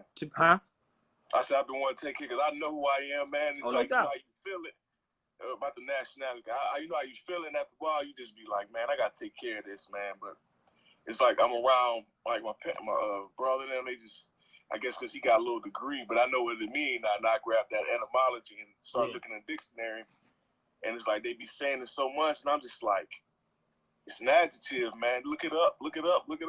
But that's the one thing that Noble Drew Ali was bringing us. You know what I mean? And I try to not force things on people. That's not what because sometimes you force something on somebody, they're not gonna accept it, dude. It's gonna be a rejection. You know what I mean? So you got to meet them where they at and then bring them up. Meet them where they at. And that's how I am. My situation, I really can't argue. I became more patient since I've developed epilepsy since I was 19. Now I'm 32. Plays the creator, I hope to see 33, and it's just like I don't need to be arguing. And like people be worrying about putting on the mask, and I'll be like, that messing with your immune system, but people say, "Oh, put on your mask." I said, "Man, I ain't putting that shit on, man." I mean, it is that damn dumb. It is what it is. But like I said, man, if we put our petty differences aside, brother, and get out your feelings. You're right about that, man. Especially that guy was just talking, man. He irritated me. I'm like, come on, man. Which one? Get out your feelings. The guy that was hollering and stuff, trying to drop his nuts. Well, most people do that who have nothing to say. Malcolm used to say that. People use profanity when they don't have nothing to say. So I'm always cool, calm, and collective with what I'm saying because it's very cut off on Instagram, but I'll probably come right back on. But I'm always Hey, cool, man, calm, and collected I'll when I talk do. to you later, man. You know, I'm very calm. Let me see. I know I've probably been on here for 3 hours, but it is what it is. So he is a great teacher, but not a... Boy, they don't even know what kind of soldier I am. You better get to know who I am, G. For real. I'll be in Philly this weekend. Unless you want to fly me there now. Unless you want to fly me to Philly now. No, because I have stuff I have to do here. Unless you want to shut up and fly me there now, because I definitely will be there like Sunday, Monday. I'll be back home. And I will do a video just to let y'all see I'll be home. I'll let you know. I'll show you a video when I'm home in Philadelphia. As I always do.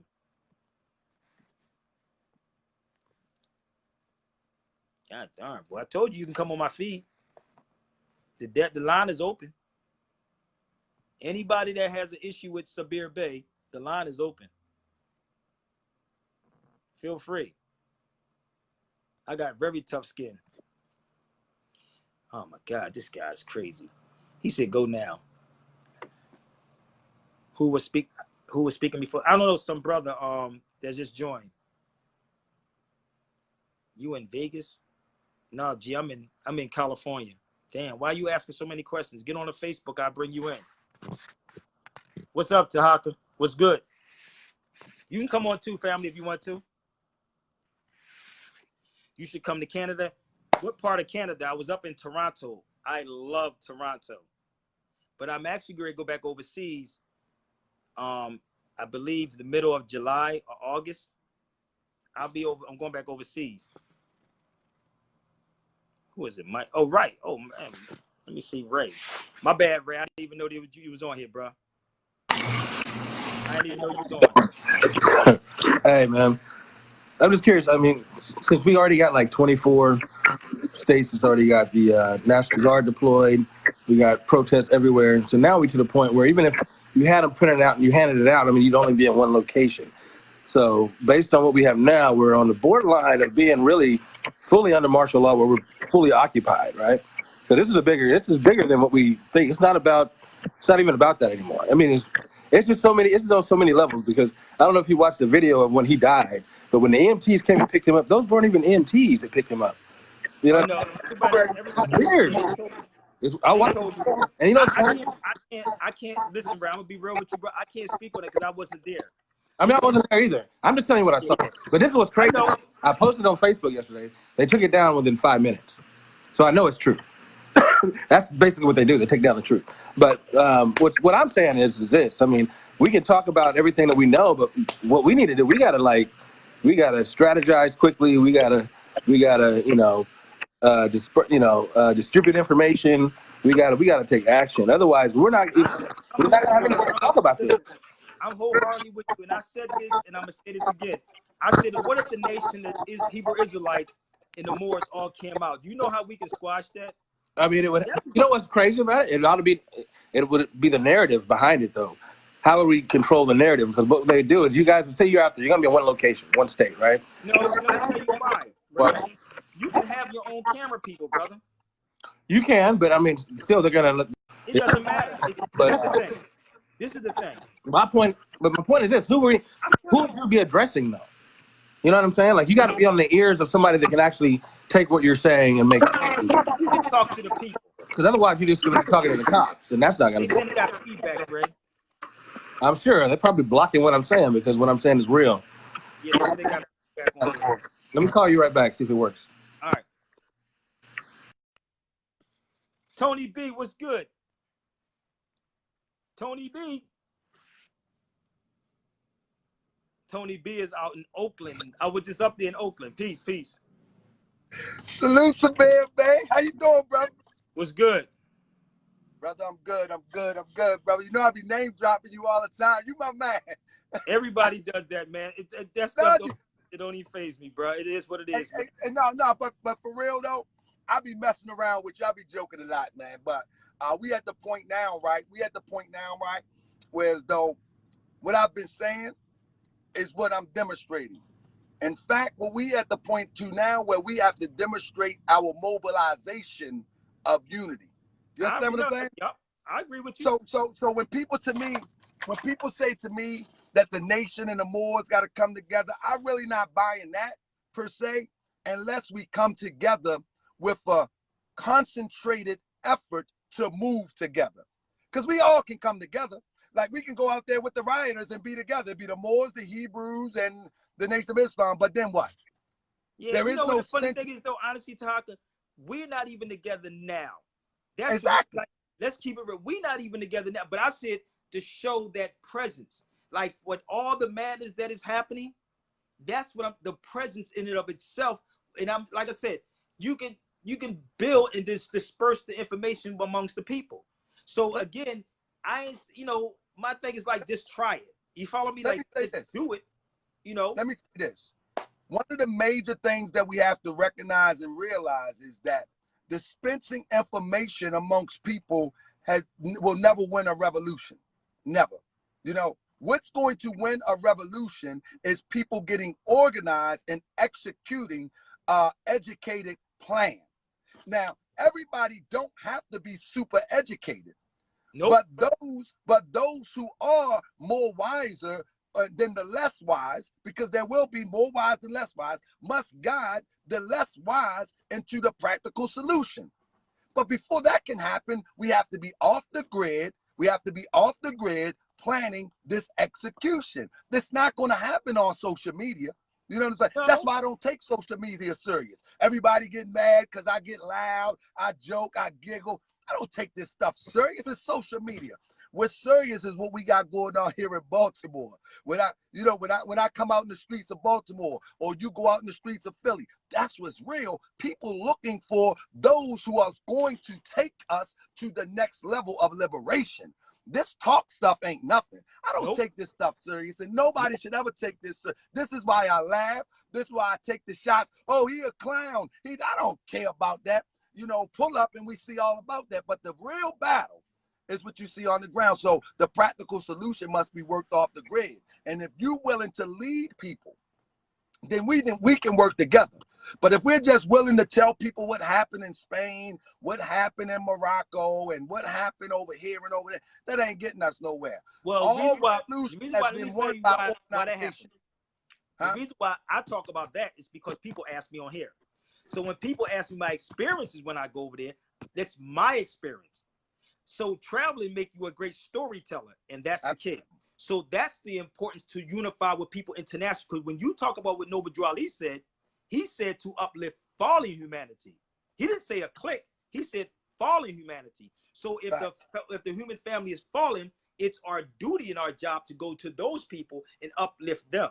So if they don't know, it's your job to go teach them, yo, this is what this is. But I'm not the one to beat somebody in their head and say, well, brother, you're not. I'm like, listen, plant the seed. I'm going to keep it pushing.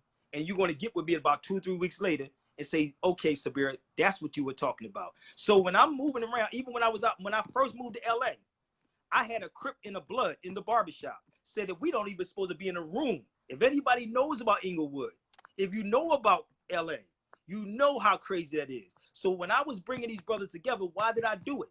It's to get those 2 brothers to go out to teach the rest of those brothers. And they sat in the room with me and said, because of what he is saying, that's why we're here. And if you go to the video, you'll see them talking about it. So my job is to plant the seed in these brothers and let these brothers take it to the next level. I'm nobody. I don't want to be a leader, G, because I know what they do to leaders. I'm straight with that. I got you. But that's what we need. We are in a time now where we need the new, improved, refined leader. Many people say this. They say, well, you know what?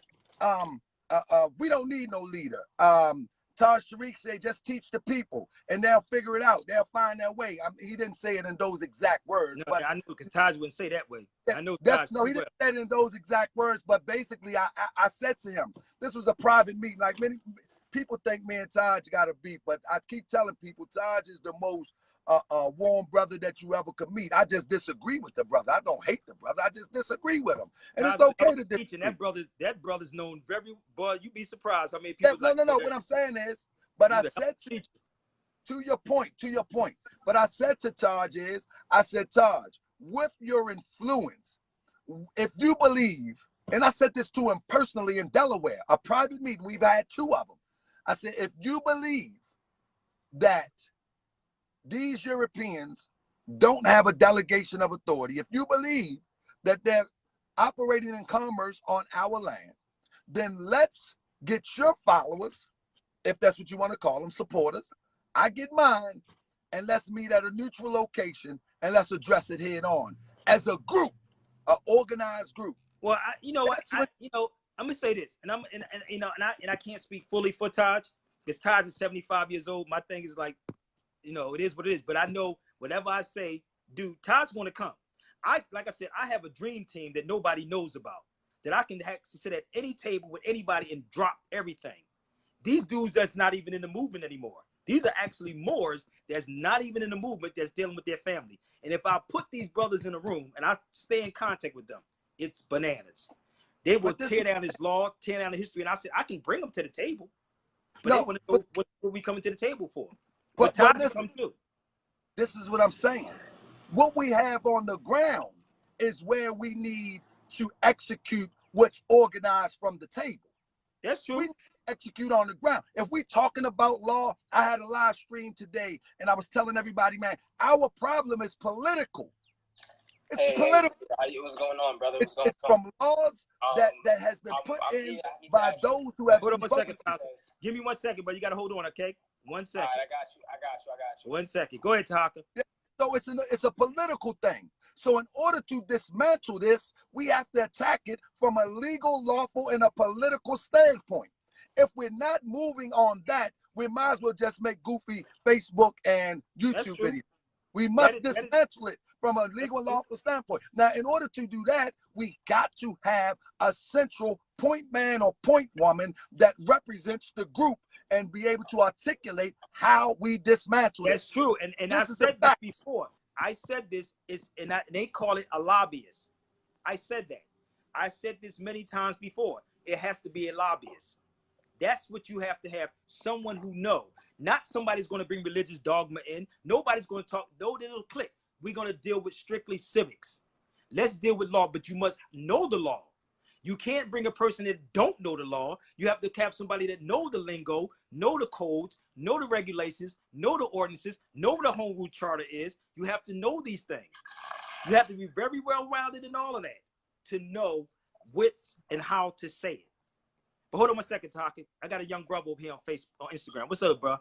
All right, Sabir. I wanted to ask you because I just came home. I ran into the street with Hebrew Israelites, and I want to know the deal with that because I understand the things that's going on in the world right now, and I just want to say, is there a purpose for them teaching that? And I know you're very good on your history. This is something that you've been studying for a long time, and I've been watching you.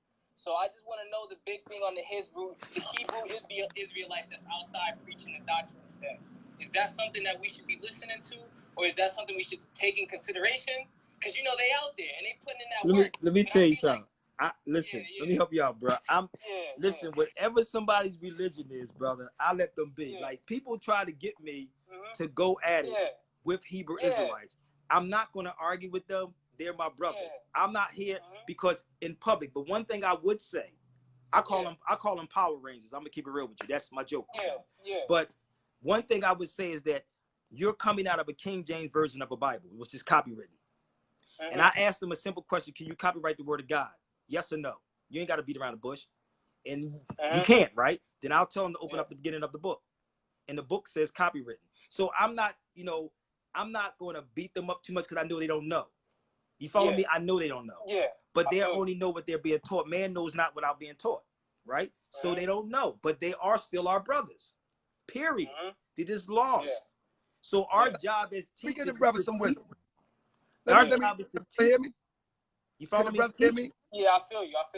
Yeah, he can hear you. Go ahead. And they have such a strong belief, and you know what I'm talking about because you call them Power Rangers. So even when you when you tell them something, they back at it with theirs, and I'm like, I get you and I understand you. Let them be where they at, family. It's deeper. Right. It's deeper than just that. You feel me? We in a time right now where we all need to be united and we all need to come together and we need to fight what's going on. But I get what you're saying. Leave it at B. I got to keep studying. I got to keep doing my research, and I thank you for dropping the knowledge. Yeah, man. Because it helps. It helps. My thing. This is what I do. People ask me, "What's my religion?" And I say my religion is life. This is just me. Like if you ask me, if what they say, "What are you, Sabir?" I'll be like, "What are you?" And as soon as you tell me you're a Christian, I'll be like, "I'm a Christian too." Then, if you say you're I'm a Catholic too. Then, if that's what you want to be, and the reality is that we all practice Islam. It just means peace. Islam means peace. Muslim or Muslim means one who submits. So we all submit to do the will of the Creator. So the killing arguments, let's just kill it right there. Let's talk about that. That's why we are not we're not unified, because we're arguing over dogma, and that's why I stay away from. I am a philosopher. I'm not a religious person. And if you study philosophy, philosophy has always been the enemy to religion, because philosophy makes you think for yourself and not follow people. I am not a follower by far. My father never raised the nine of us. He never raised us to follow no man. I love my father. That's the only man on this planet I would ever worship, is that man, the man that taught me. That's the only man.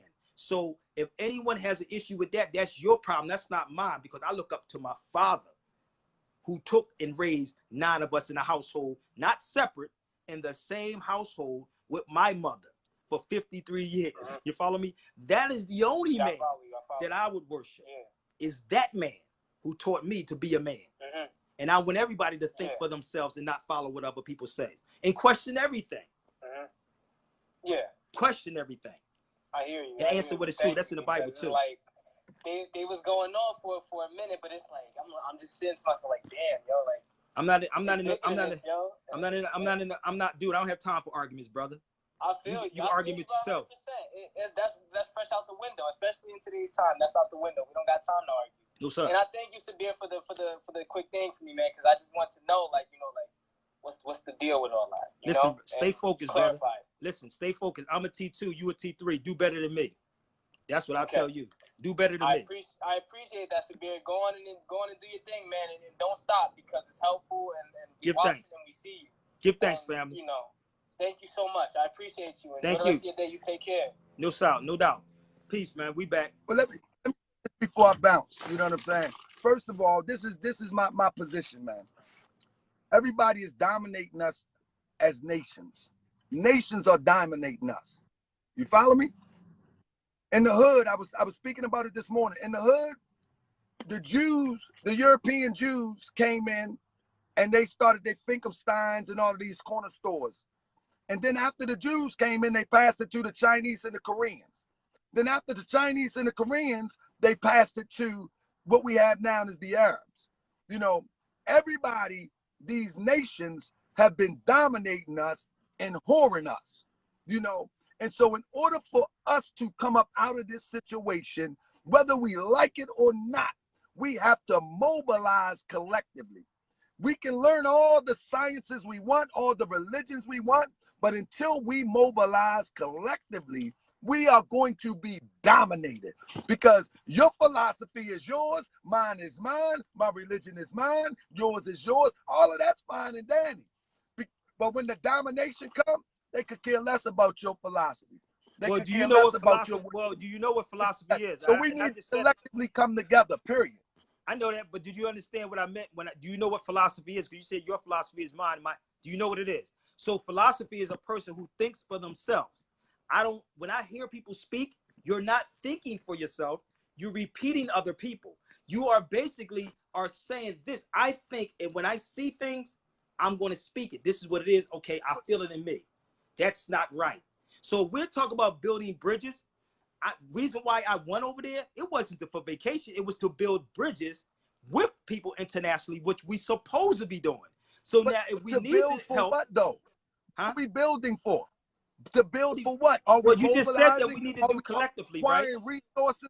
Like, let me say this. Let me say this, Sabir. When Farrakhan got with Gaddafi, he came back with over $1 million. When Farrakhan got with you think he got it? You think he got it? In Cuba, he got about over $1 million. Hold up. So do you know that he got it? Using? Do you have a fact that he got it? Well, I don't have a fact because I'm not there in the office counting the money. So, However, so listen, let me help you out. Let me help you out. So say allegedly, because I can call Brother Ishmael, and I know you very this well. actually, listen to me. Regardless of whatever, the point that I'm making, that's not my point. Okay, the point that I'm making is, if we are creating relationships, and if we are being if we bring in a delegation for resolution, then we need to find out what resources that we are going to get from these relationships, because it's going to take money to get us up out of this situation, to mobilize people, to even advertise. It's going to take money. Your cell phone costs money. So the point that I'm making, regardless whether you got it or not, my point is this: until we begin to critically mobilize people towards one single goal, we ain't gonna get nothing. Okay, let me help you out. Do you see the brother said allies, right?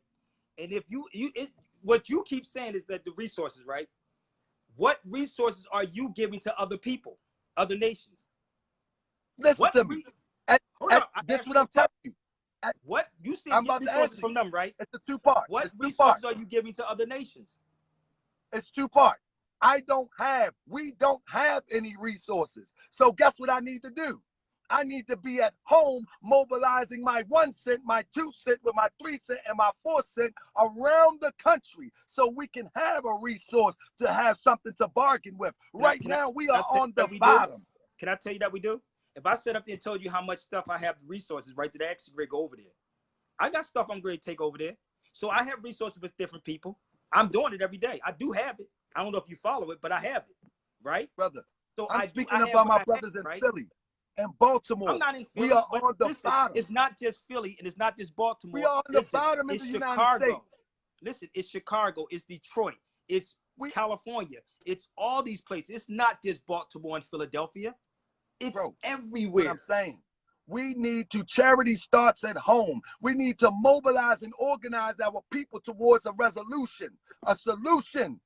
This is what's important. I know, but you just said something about allies. I mean, you just said something about. No, I said if we're not creating allies where they are going to assist us, then what's the point? I don't have nothing for them. You also have to assist people too, brother. I know you saying you don't got it, but as a collective, you telling me that we don't have it as a collective right now? No. Listen. No. Listen. No. Listen. Every little bit counts. You have to listen. In business, you have to have something for somebody, right? In order to do this, I don't care. You have a service, right? You have a service. You do construction. That's what you can give. You personally, right? You do construction. That's what you can give back to people. So everybody has something to give. It ain't got to be, you keep saying the collective, but you have something, right? Brother, I'm talking about liberation here. I'm talking about liberation here. I'm not talking about me personally. I'm talking about 41 million Asiatics here in America. I'm not talking about me personally, what I can give. I'm talking about how can I unify the 41 million and get $1 from each one. And when we can do that, when we can do that, then we are going to be a valuable investment for anybody to support us. Unity is the key right now. Unity and a plan. And a plan, not just coming together. I definitely agree with you. And again, I've been speaking. Anybody who ever known me, and they say, "Yo, Sabir been speaking unity for the longest." Anybody, but we need a plan. Zulu Nation, but I'm one person. Zulu Nation, I'll go to the meetings. I'm sitting with them. If Brother, the Nation of Islam, I'll go to Chicago. I'm building the nation. Listen to me. I'm constantly doing it. We are unified. We live in the hood together. We in prison together. We get killed together. We are unity, but we don't have no plan. We need a plan. Again, you got to bring those people to that table. I agree with you. We need a plan. You got to bring those people to the table. I agree with that. We need to bring the people to the table. Listen, bring them to the table. We need to bring them to the table. Let me help you out. The reason why people are not, and I'm going to be real with you. The reason why most people are not coming to the Moore Science Temple. And I don't want them to come. Hold on, no. Listen to me, brother. Leave the feelings out. I'm telling you, this is why I don't like to speak on it, because it makes it seem like I'm the bad guy. No, come on, but let me speak on it. Listen, brother. People are telling me and saying that they're talking religion, right? We always going to talk religion. Okay, but listen, this is the reason why, because it's like shooting yourself in the foot. No, no, it ain't. No, No, it listen to me, brother. because you It have a ain't me. misunderstanding. See, this I where the understand. track. I This is where the clearly car go off understand the that. track. I You know don't that. understand religion, and I people have know. misrepresented Listen, religion. I know that. But brother, you have to understand and meet people where they're at. Those people, listen, those people are leaving a religion, right? And they're coming in something that looks like a religion again. Right? Let me say this, brother. We don't try to invite people into the Moorish Science Temple of America. No, you don't. First of all, we don't have to be in a temple to be a Moor. We are Moors, period. Listen to me. Listen to me. Listen to me. We don't try to compel people to join the Moorish Science Temple of America, nor do we want to persuade people to join the Moorish Science Temple of America. For the work that they have done before they got introduced to the Moorish Science Temple. Give me 1 second, bro. It's the same work they're going to do after. We don't need them in the Moorish Science Temple of America. But what we need is the effective movement together. Why would I want somebody to join the Moorish Science Temple of America when in fact the Moorish Science Temple of America haven't even built a substantial footing? That don't make sense. However, we can work real civics, collectively mobilizing people and towards solution. I'm talking about active civics. I agree with that. Hold on, I got a brother on here right now. Give me 1 second. What'd you say, brother? I gotta go, family. Here's my issues with the church. All right. So y'all just like the corporation. Y'all ask for all this money but don't give back. So here's my issue. With the Moorish Science Temple, what are y'all giving to the people besides information? Or do you have I want you to repeat that for me. Like, do you He said could you repeat that again? No, I want you to repeat it for him because he's breaking up, but you can say it for him. Are you giving back to the people? He said, what is the Moorish Science Temple giving back to the people? Let me explain something to you. I just said. Like, what are you giving for the people in return for them giving you their cash? What are you giving the people? He said, in return of people giving you your cash in the temple. First of all, you have to sit at the table to understand the plan before you understand where the cash is being invested in. That's Did you hear number what one. he said, brother? You're talking about the Moorish Science Temple of America. You got to understand that it's factionized. So it's different factions of the Moorish Science Temple of America. We actually have accountability for what we're doing in the Moorish Science Temple of America that I'm spearheading. That's right. We stepped away from that old way of doing business. He said that's not the question. He said that's not the question. What do you mean? What we giving back? He said the people. I house people. I give people jobs. What are you talking about? He said he give people jobs. I didn't house more Moors in the last 10 years than how many videos you probably went live on. He said the job. Well, he said the job. He said what? He said job. Just job. Do what? And the jobs provide food for the people instead of us spending the money at the white man's grocery store. Did you hear him, Taka? Man, everybody in my temple, man, they got personal gardens. You talking to the wrong brother. I don't know what you. That don't relate to me. That's yesterday Moorish Science. That's not today, brother. We harvest our own food. We got our own. Brother, you might have to hit me in the inbox. That's another conversation. Yeah, hit him in the inbox, man. But that's a different conversation. That's why, and I'm gonna say that. And this is what I do. Like, I don't try to separate people. Like, I tell people, if they're Moors in the temple, let the Moors be the temple Moors. Let them be where they at. I don't care where people at. That's not me. My key is always unity. I don't care, but I don't want someone shitting on someone that's actually doing the work. So if you have brothers like elders like Taj that is putting work in, my thing is this. Before I go, Brother Sabir, my thing is this, bro. This is the thing. When brothers asking like what Moore's doing with the money, they just equating that to the church and all of that dumb stuff. I'm not trying to get anybody to join the Moorish Science Temple of America.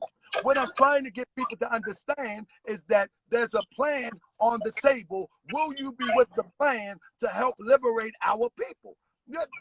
Forget the Moorish Science Temple of America. Ray said back to solutions. I love Ray. Yeah. Forget the Moorish Science Temple of America, NOI and all that.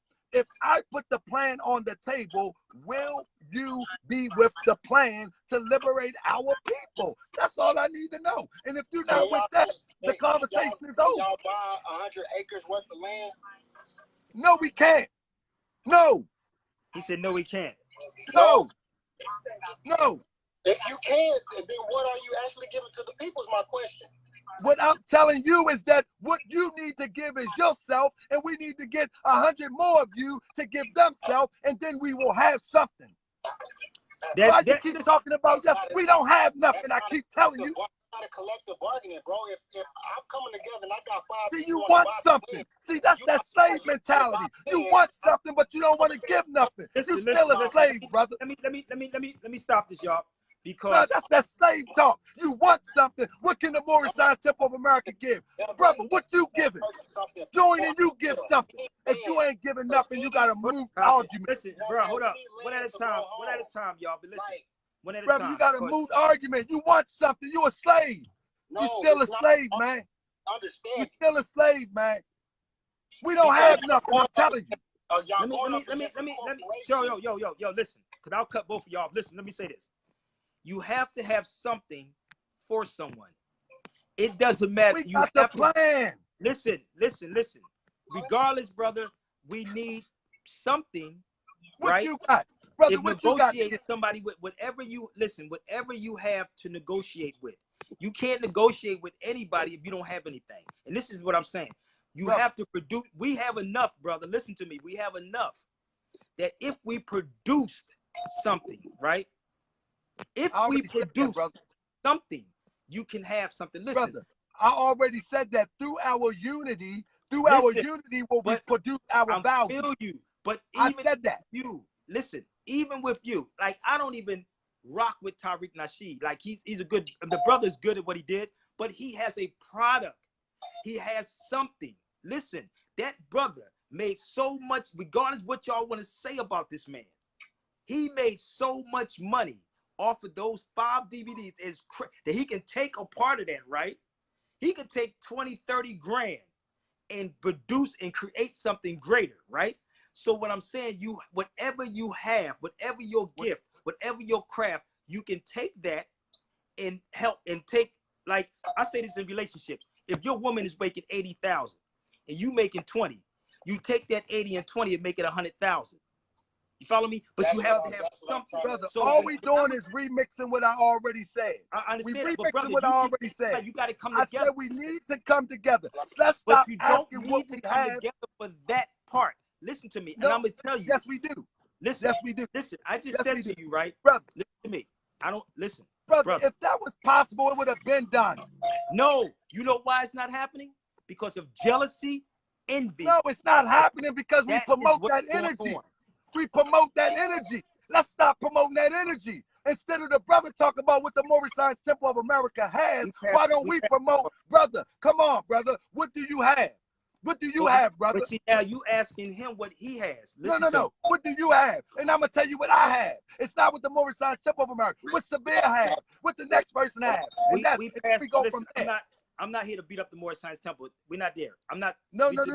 That's not my point, brother. I'm not sensitive about that. What I'm saying is, I'm not sensitive. What I'm saying is, we are at the bottom as it relates to nation building. We are at the bottom. And if we are at the bottom, our greatest resources are each other.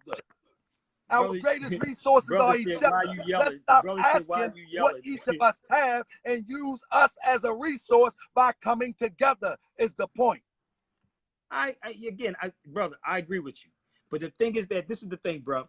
I hear that, it sounds good, but then as soon as we done, more is to do backbiting and slandering all over again.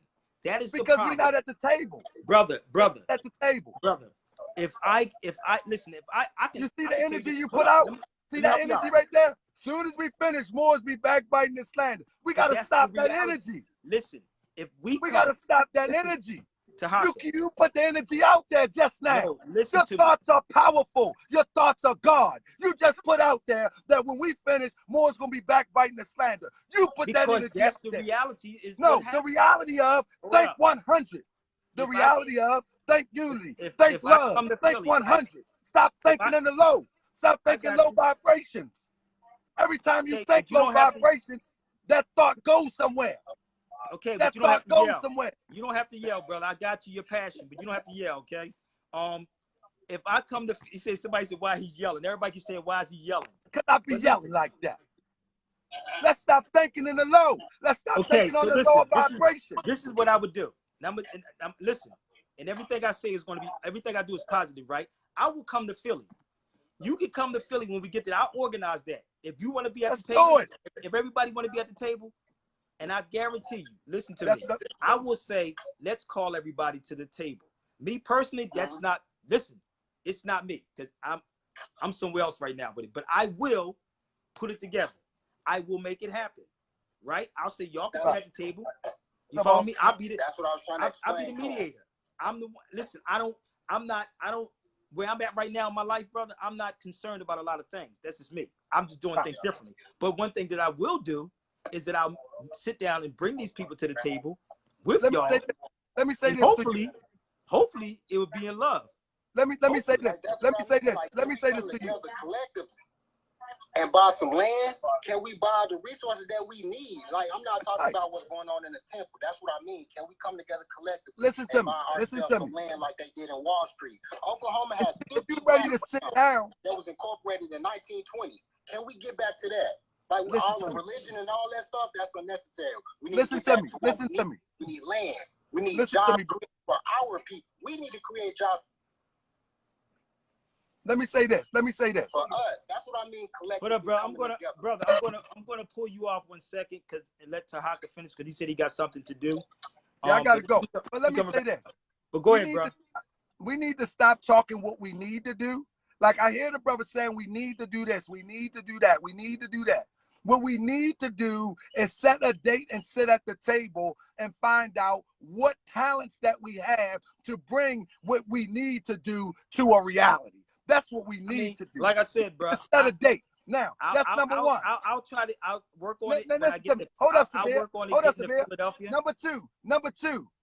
I'm really not interested in all these old Moors Nation Hebrew brothers that have 20 and 30 years of track records of not producing anything in the first place. I'd rather go with today's dope boy, today's gang member, today's people around the way and up and coming corporate managers that's managing their own business today. But I will take those that you bring to the table and see if they're ready to wake up. Well, if I call these people, you don't have no say of who gonna be at that table, because I'm gonna bring everybody. It doesn't matter to me. What I'm saying is this: if we are going to move on something, you know what I mean? If we are going to move on something, we move on a date when we meet. We don't just sit up here and talk week after week after week, year after year after year, and still saying the same thing, recycle. We set a date, we meet, we close the door, and we say, on this date, we should meet this benchmark. We got 50 people in here. Who got $1,000? Meet this benchmark. Honestly, let me tell you something, Taka. It shouldn't take me to do that. You should have already done that. Brother, let me tell you something. No, what I'm saying is I'm on this feed. Matter of fact, I'm in the process of doing it. I'm saying that if we are on this feed, then we can work together and make this a reality even faster. Even faster. My thing, like, you can make it faster. You think I can't? You really think I can't do that? I can do it. But I know you can do that. But no, I'm saying that I'm willing to do it with you. You know, listen, the reason why I say certain things, brother, because I don't like to obligate myself to a lot of things, because like I said, I'm never really here. Well, we never gonna get liberated. See, I'm liberated. Well, the thing is that I'm obligated to liberating my people. No, but it can get liberated. You is people that's qualified. It ain't just me, it's people that's around me that is you can be the organizer, you the spokesman, you can even be the MC. Dude, listen, man. Hey, I hear you. Listen, I hear you. Who scared you, Sabir? Who got to you? No, it's not, brother. Listen, dude. You don't realize how much crazy this is. Hey. Like, honestly, bro, listen, I've been in the streets, brother. Nothing scares me, homie. No, I'm just joking, Sabir. Come on, Sabir. You know me by now. I'm just playing. Brother Sabir, I gotta go. Let me say this, brother Sabir. I appreciate you. When I joke around, brother, I'm only joking. I love you. I love what you do. And I said on air, brother, years ago, you inspired me to even put my face on the camera. That don't mean that I ain't gonna joke and poke fun at you. That don't mean I'm used to it. That if we get a little bit aggressive, that it might go to something crazy. But I love you. I like what you do, and I think it's Prophet Noble Ali said it's work enough for all of us to do. And so if you're going to be a teacher, that's fine. I am a liberator in the making. I want to help liberate my people. That's just Hey, what it is. and Maybe listen, God gave let me me this help you out. loud mouth.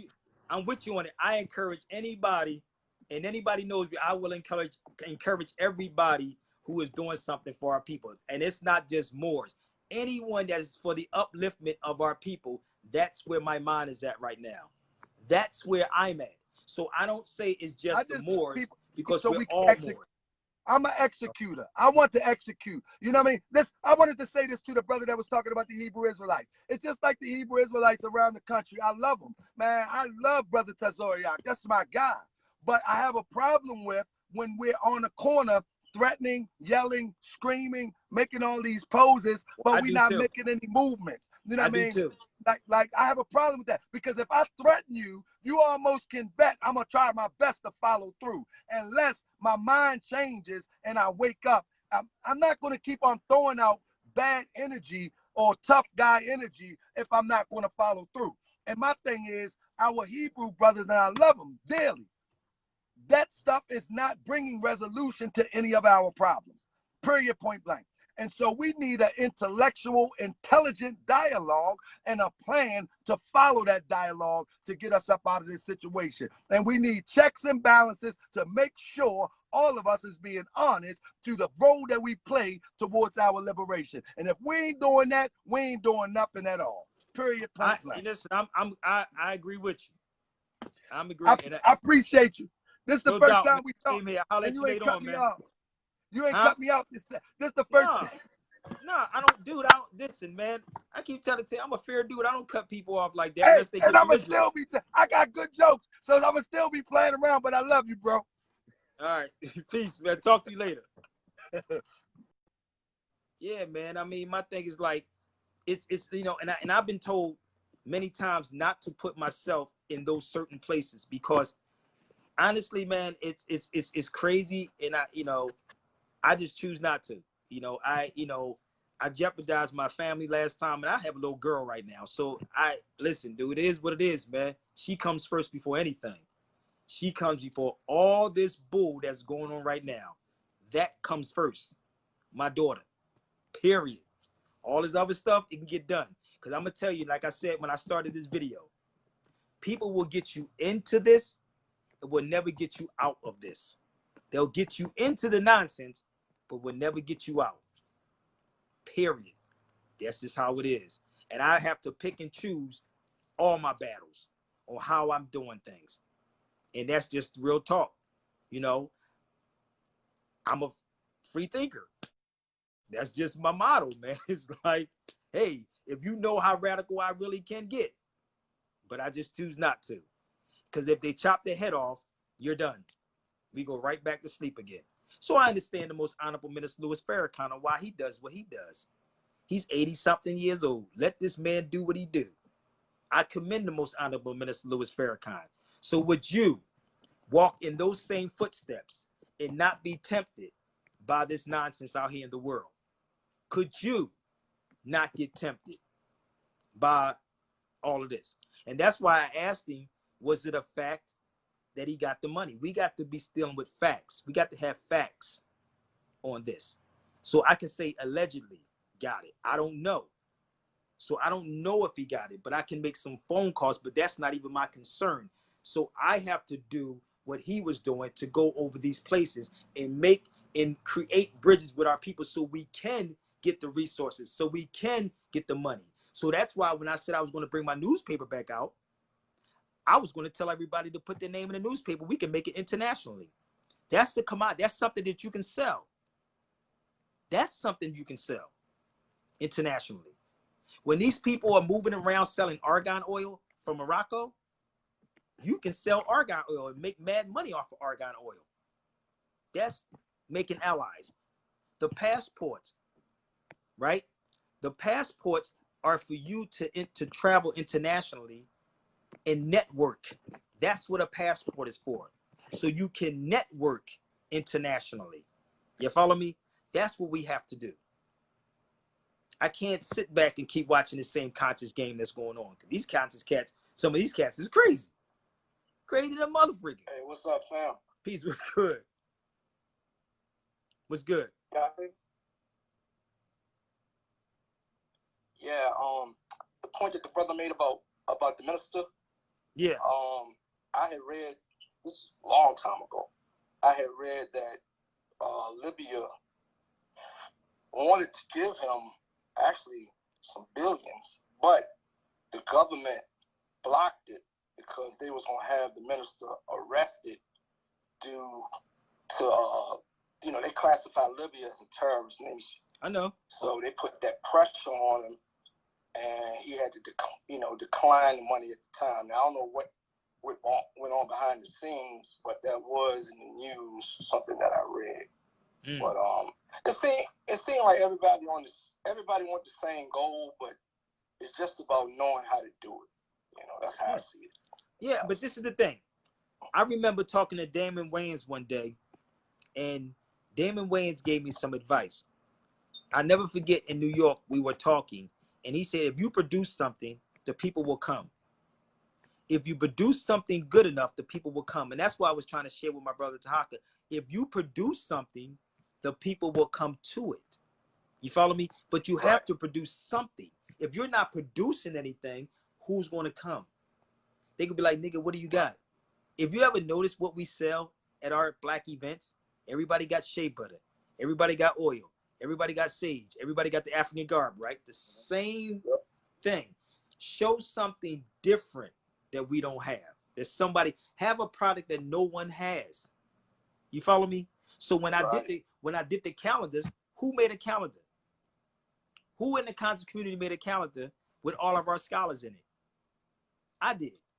Who actually did a documentary? Who else did a book on these different places when you travel? I think I'm breaking up. So you have to produce something. Peace. So you have to produce something that no one else has. What's Ty's feelings about leading? Listen, bro, I don't even know. I'm gonna try to get Ty joined here one of these good old days, or probably when I go to Philadelphia. But Taj is 70-something years old, man. Me personally, I don't force Taj to do anything. My job is to look out for him. So everything that I do look out for him. When I brought him into the movie, the documentary Out of Darkness, and I bet you some of these Moors are selling these videos, but asking him, am I getting any money out of this? I bet you the Moors are selling my documentaries, and I bet you they selling the Noble Drew Ali documentary, but they're not reaching out to me, right? So when we did this, right? When we did this documentary, I brought Taj in. Taj was getting a royalty check. A royalty check 4 times a year. Royalty check 4 times a year. Everybody in this doc was getting a royalty check 4 times a year. So again, I personally can't speak for Taj, right? But I do know Taj, and I've known Taj over 20 years, right? So Taj can speak for itself. You follow me? He said, real leaders don't care what people say. Well, I don't care what people say. You should care what some people are saying. Okay? Okay? So you should care what some people say. I don't care what nobody says about me, to tell you the truth, but I do, because there's sometimes it could be misinformation being put out. And this is what is happening with our people. You can email me, sabirbayradio@gmail.com. sabirbayradio@gmail.com. Todd is giving U.S. power with information. Yes, Taj is. But again, I can see the wear and tear on Taj. I can literally see the wear and tear on Taj. You know? No, I don't do protesting. Let me make this clear for all of y'all. I don't do protesting. I don't do boycotting. I do teaching 24/7. One more time. I don't do boycotting. I don't do marching and protesting. I teach. That's what we need. Teach. Teachers. I am a teacher in the temple of hip hop. Okay? Taj is so amazing. It's sad that we can't use him for this. Exactly. But you know what though, Ray? I'm working on it. But Taj, again, he's 75 years old. He's going to do what he's going to do. You follow me? So You know, it's funny because if I'm around Taj, he'll do certain things. He will. You know, he will. But he's grown. You follow me? Taj is going to do what Taj do. And I'm not here to hold grown people's hands. You know, so when I get to Philly, I'm definitely gonna I'm gonna do something with him. Why are you soliciting? You kind of dissing the more. Soliciting what? That's my documentary. Soliciting what? Who are you talking to? Who are you talking to? Alberta. Alberta. Who's soliciting?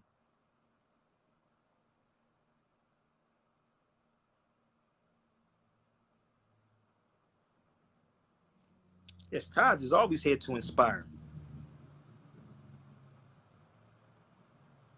All right, then what? Do what you do. If y'all need more than teaching, that's your business. Do you? I'm gonna tell you this again. I'm a T2. You a T3. Do better than what I do. I'm gonna say it just in case you didn't hear that. I'm a T2. You be the T3 and do better what Sabir doing. Okay? You do better than what I'm doing. If you got an issue with Sabir Bey, you can come on the feed too. The request line is open for you also. Okay? I'm gonna say this again. The request line is open for you also. Okay? Just to let you know, we do need it right now. But you have to understand how long I've been doing this and why I have to pace myself now, right? And not let people wear you down, because black folks will wear you down, or Moors, whatever you want to call yourself, will wear you down, make you be a poor righteous teacher, and then when you're dead, somebody else has to pay for your funeral. Okay? Okay? Did that make sense? So if you got an issue, the request line is open. Okay? Taj is younger and stronger than some of these brothers and sisters. Yes, the hell Taj is. I'm gonna give you hands down. Yes, the hell he is. Yes. Yes, he is. That's the, would you say, that's the boom that won't come on. It's anybody. I don't give a damn who is on my Facebook. Bring it to the cipher. You think you all that, son? If you think you all that, son, bring it to the cipher. I don't run from nothing and nobody. Nothing and nobody. So if you got an issue with Sabir, just don't keep typing, because you typing, you might as well work for the courts, since you like to use your fingers so much. Because goddamn, your muscles in your fingers got to be real strong. All the typing. It's easy to push the button to come on here. That's much better. Because you don't know who you playing with. I think you should fall back and study me for like a week. One more time. I suggest you sit back and study me for like a whole week, because you may get your feelings hurt. Let me give you my YouTube. Sabir Bey on YouTube. Sabir Bey YouTube. You can go to Google too and punch in Sabir Bey on Google. You can go to my IMDb and put in Sabir Bey. Okay? Did that make sense? Did that make sense? Oh, I'm gonna make a joke out of you in a heartbeat. I'll 50 cent you. I would definitely 50 cent you. I don't have a problem with nobody. If I got a problem with Moors, I will let you know. How the hell I have a problem with Moors when I'm a Moor? How the hell did that make sense, people? Do I sound like I got a problem with Moors when I'm a Moor? Did that make sense? Did I sound like I have a problem with Moors when I'm a Moor? That's you. So if you guys, you should talk to me. You should really get on here, because I don't think you comprehend it. Maybe I can explain it to you like you a 2-year-old. Maybe I can explain it to you like you're my daughter or something. Train the head and the body will follow. You don't know who you're dealing with. You have to understand that Sabir Bey, get it in your head, is a free thinker. Sabir Bey is a free thinker. Okay? I know everybody's a Moor. We need to 2-year-old explaining. I'm gonna get them on here to explain. I'm trying to bring them on here to see what they're talking about. I'm bringing them on now to explain what they mean.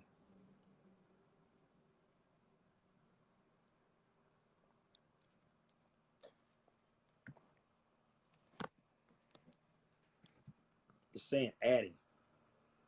Just in case y'all want to see that, think I'm making it up.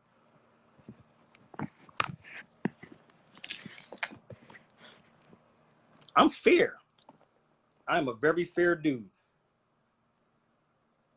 I'm a very fair dude. Do not take sound bites. That's the problem with our people. We take sound bites and then run with this motherfreaker. Ask me what I feel and why I feel the way I feel. Do not assume anything with me. Oh, you couldn't come on, you apologize. It's all love. I take that. But I will give you the platform. So please do not take what other people are saying and take a sound bite of what I'm saying and then run with it. I don't have to agree with nobody. That's just me. I don't have to. I think I told you my father raised men. He raised a man to think for himself. Okay? That's how my father raised the 9 of us. So we don't have to worship nobody, be on somebody's side to make somebody feel good. Sabir Bey is not that. I'm a Gemini. Okay? I have 2 sides, and they both are friends, but you better get to know the both of them. Get to know the both of them, because I could be nasty. I could be over here very, like, crazy. It's just my nature. I am a law professor, and I would qualify him as the best teacher. He said, you funny, dude. That is like saying a person is anti-Semitic. Exactly. When I am the Semitic, that don't even make sense. I am the Semite. I am. So I can't be anti myself, and I can't be anti my moral self. So if you want to keep typing, G. I'm talking to the. I purposely stayed on here for this long, just to see how all the typers keep typing and don't come on the feed. You will lose this battle. So let me help y'all out. If I'm going to close out with this, in the saying of Will Smith, if I'm on the treadmill and you're on that treadmill, only 2 things are going to happen. I'm very in tune with my Geminilism. If I'm on the treadmill and you're on that treadmill, I'm going to die on that treadmill, or you're going to get the hell off that treadmill before me. One more time. I'm going to die on the treadmill, or you're going to get off that treadmill before me. And I guarantee you.